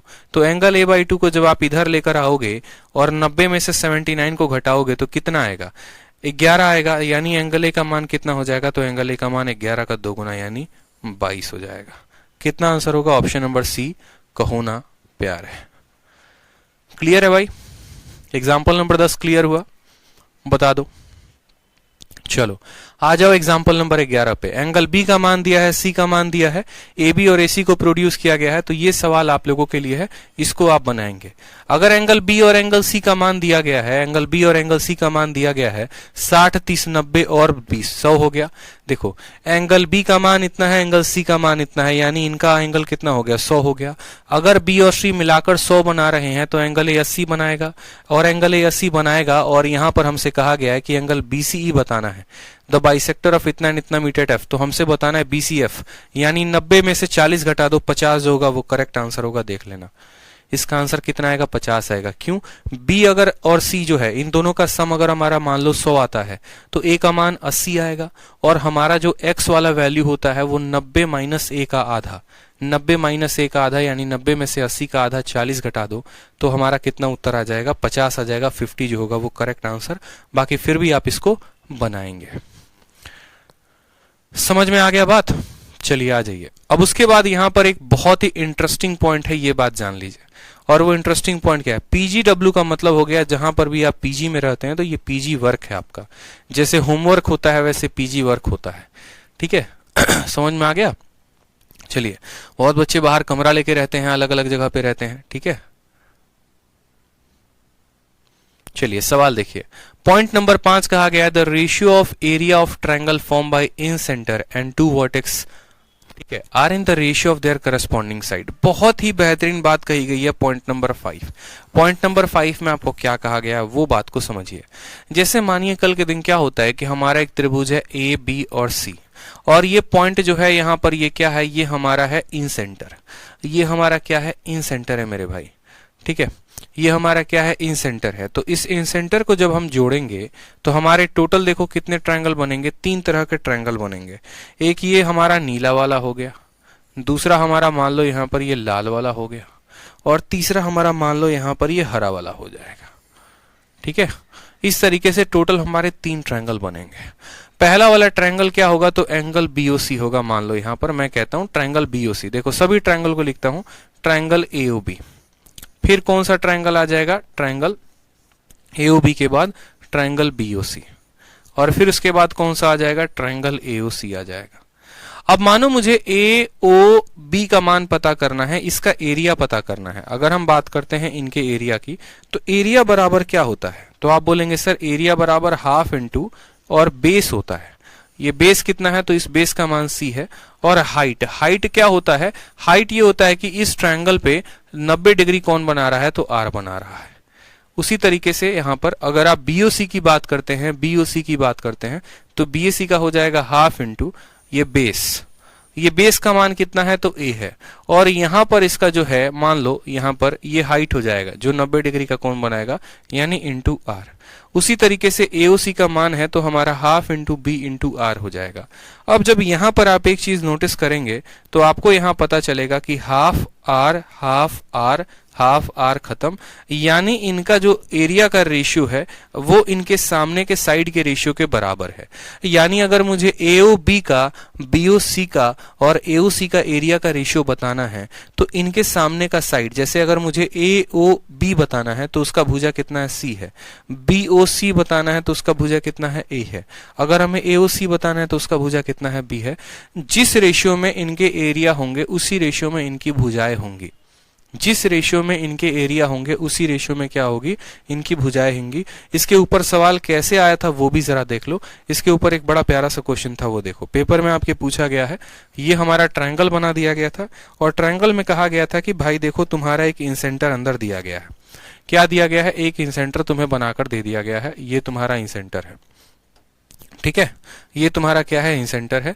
इसका मान हमें दे दिया गया था कि ये 10 सेंटीमीटर स्क्वायर है, और हमसे पूछा गया था इसका मान कितना होगा ये बता दो। ठीक है, इसका मान कितना होगा ये बता दो, हमसे ये कहा गया था। ठीक है, और अगर हम बात करें यहाँ पर साइड की, तो इसकी साइड हमें दे दी गई थी कितनी, इसकी साइड हमें दे दी गई थी 5 सेंटीमीटर और इसकी साइड हमें दे दी गई थी 15 सेंटीमीटर। मान लो ये हमारे पॉइंट दिए गए थे कि ये हमारा ए बी सी करके है। ठीक है, ये हमारा एबीसी करके है। इसका लंबाई 15 है, इसकी लंबाई 5 है। इसका लंबाई 15 है, इसकी लंबाई 5 है।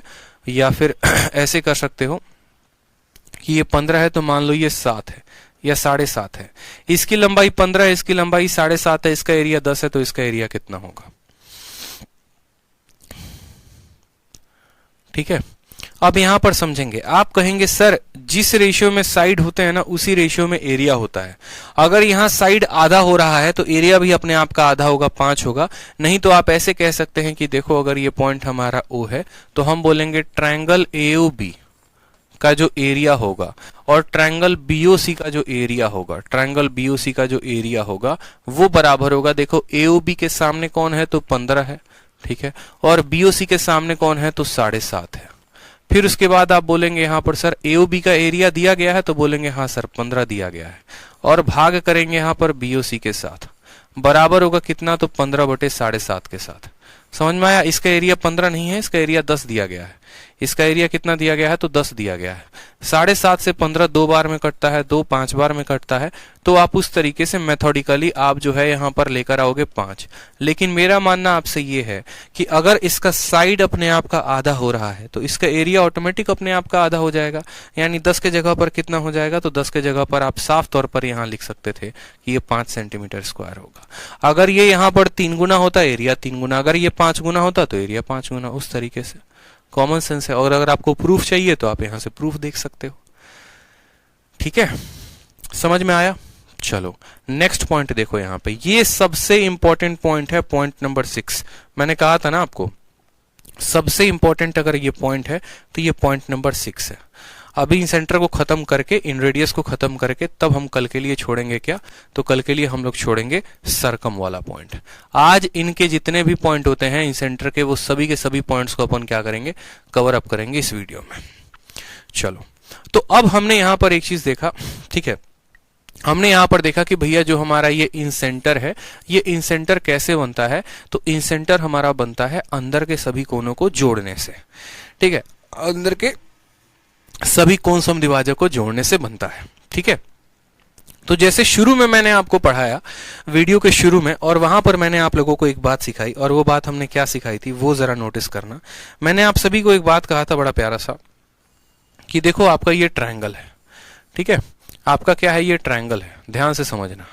और इस ट्रायंगल में क्या है, तो इस ट्रायंगल में मैंने आपको ये बात कहा था कि एक एल्टीट्यूड होता है, एल्टीट्यूड छोड़ो एंगल बाइसेक्टर होता है। मान लो यहां पर ये पॉइंट हमारा A है, ये पॉइंट B है, ये पॉइंट C है, और ये हमारा क्या होता है, तो ये हमारा कोण समद्विभाजक होता है D नाम का।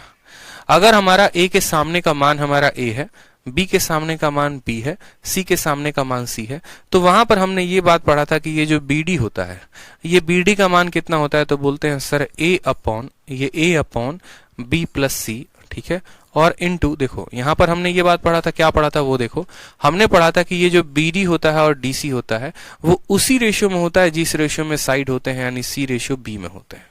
किस रेशियो में होते हैं, तो C रेशियो B में होते हैं। ये बात हमने पढ़ा था वहां पे।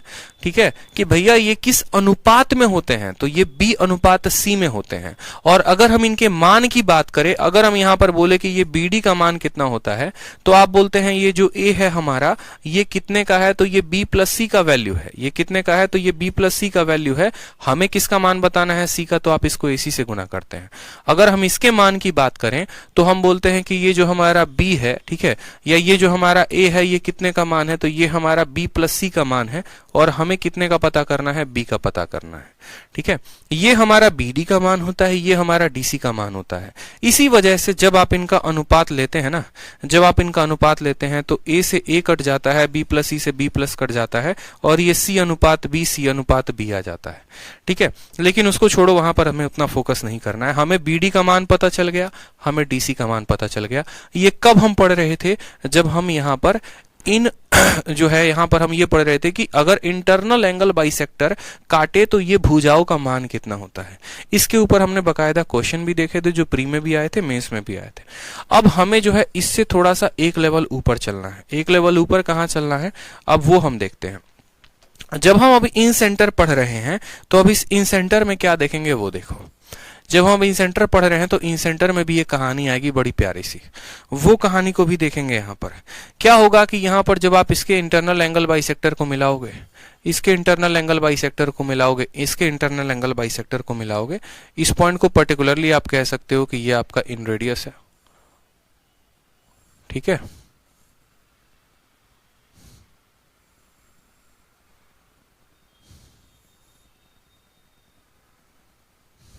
ठीक है। अब मानो यहां पर मैं इन पॉइंट्स को नाम देता हूं, ये हमारा ए हो गया, बी हो गया, सी हो गया, डी हो गया, ई हो गया यहां पर, और ये एफ हो गया। ये किस पॉइंट पर मिले हैं? तो बोलेंगे सर आई नाम के पॉइंट पर मिले हैं। किस पॉइंट पर मिले हैं? तो आई नाम के पॉइंट पर मिले हैं। अब आपका एग्जामिनर जो है ना, वो ये बीडी का मान नहीं पूछता। बीडी का मान अभी भी वही रहेगा। अगर मान लो यहां पर मैं बोलूं इसकी भुजाएं हमारी ए है, बी के सामने वाली भुजा हमारी कितनी है? बी है, और सी के सामने वाली भुजा कितनी है? सी है। तो हमारा एग्जामिनर अगर आपसे बीडी का मान पूछता है तो बीडी का मान वही होगा ए सी प्लस बी प्लस सी। क्यों? क्योंकि जब एक बाइसेक्टर काटता है तो बीडी का मान हमारा इतना निकल कर आता है। तो बीडी का मान हमारा कितना निकल कर आएगा? तो बोलोगे सर ये ए जो है ये बी प्लस सी का मान है, ठीक है, और ये तो सर सी और बी के रेशियो में है, सी और बी के रेशियो में है, यानी ये हमारा ए सी होगा। उसी तरीके से जब इसका मान पूछेगा तो बोलोगे ए जो है वो बी प्लस सी का मान है, और हमें कितने का बताना है? बी का, यानी ये होगा। क्योंकि भैया यहाँ एडी बाइसेक्टर है तो हम बीडी का मान इतना बता सकते हैं, डीसी का मान इतना बता सकते हैं, ठीक है। लेकिन यहां पर हमें जो है, अगर हमसे एआई का मान पूछे, अगर हमसे एआई का मान पूछ दे या हमसे आईडी का मान पूछ दे, तो हम क्या बता पाएंगे? अगर हमसे एआई का मान पूछे तो कितना होगा, अगर हमसे आईडी का मान पूछे तो कितना होगा, या अगर हमसे एआई अपॉन आईडी का मान पूछे तो कितना होगा? मुझे ये बात समझाओ, ठीक है। जैसे हमने यहां बीडी निकाल दिया, बीडी कैसे निकाल दिया? हमने ये बात को समझा कि जिस अनुपात में ये दोनों होते हैं उसी अनुपात में ये दोनों होते हैं, और ये पूरे का मान ए है, यानी ए अगर बी प्लस सी का मान है तो सी का मान कितना होगा, ए अगर बी प्लस सी का मान है तो बी का मान कितना होगा।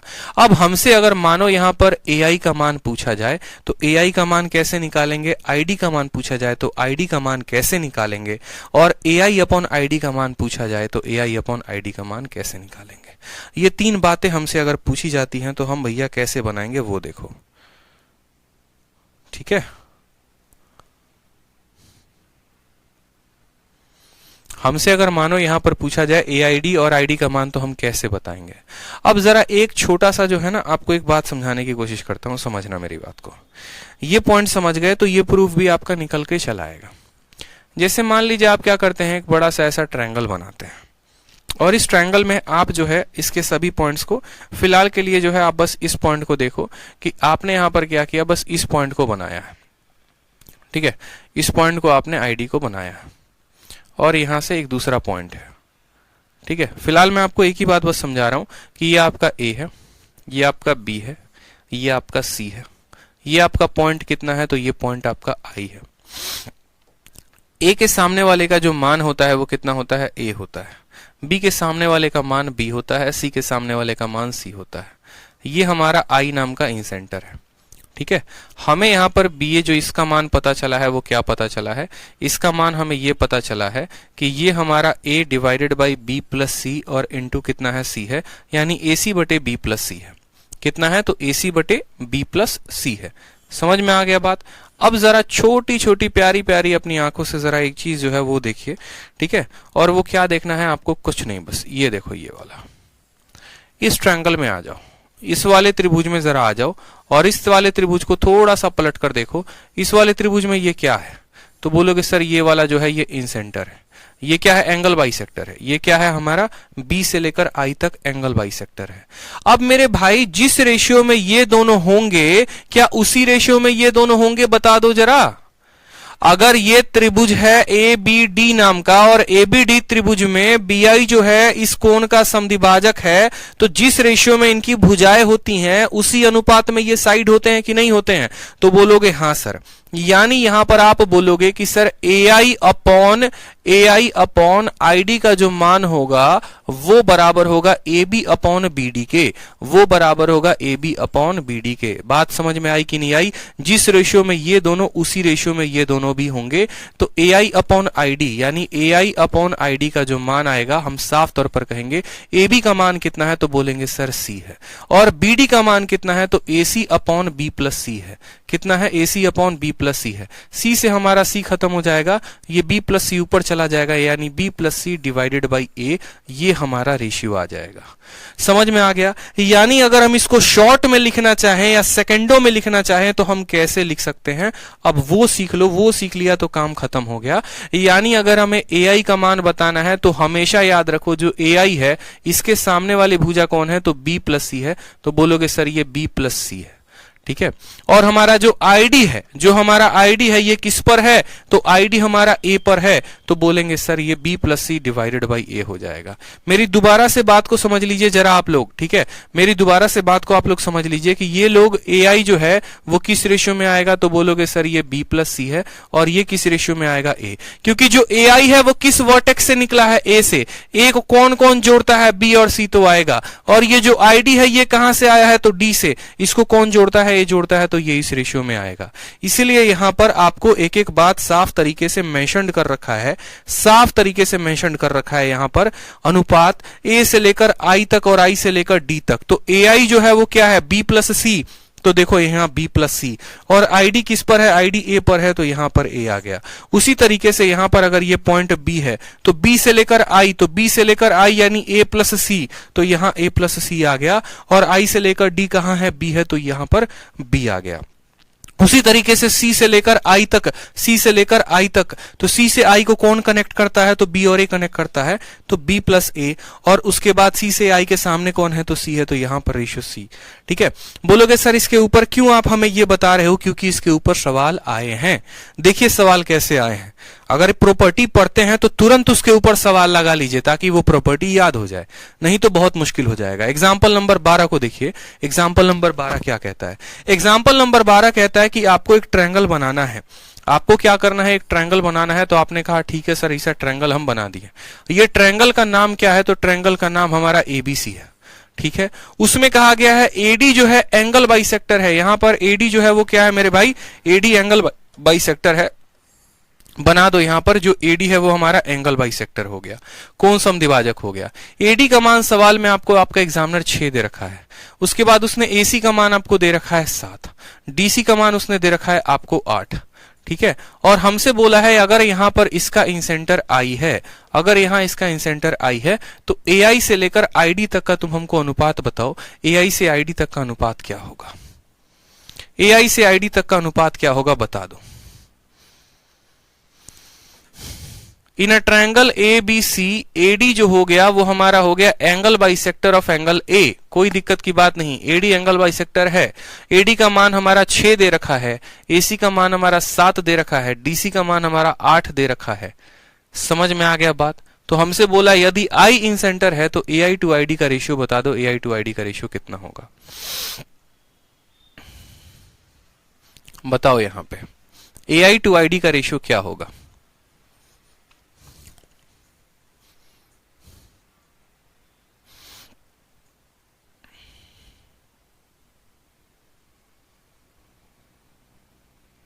यहां पर इस बात को ध्यान रखेंगे ये इसका कौन समद्विभाजक है।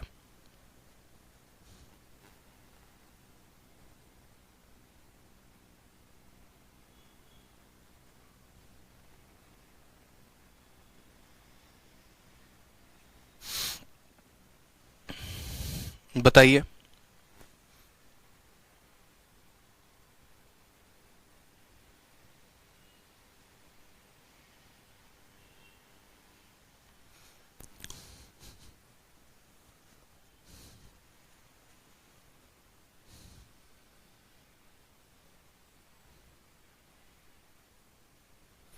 सब अलग अलग उत्तर दे रहे हैं।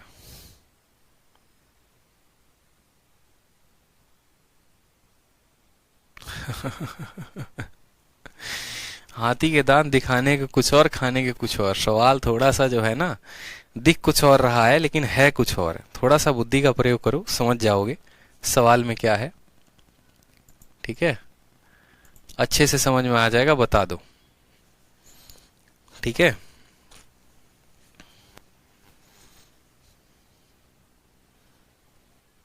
देखो समझो मेरी बात को, आपका एग्जामिनर आपको अगर ऐसा क्वेश्चन देता है, ठीक है, आपका एग्जामिनर अगर आपको ऐसा क्वेश्चन देता है जहां पर वो क्या करता है, एक ट्रायंगल बनाता है जिसका मान लो साइड 6 है, 7 है और 8 है, और उसके बाद आपसे क्या कहता है कि यहाँ पर एक इंसेंटर है जिसका नाम आई है, और ये आपको कहता है कि ये आपका ट्रायंगल का नाम ABC है, आई उसका इंसेंटर है, ये पॉइंट डी पर काटता है, और आप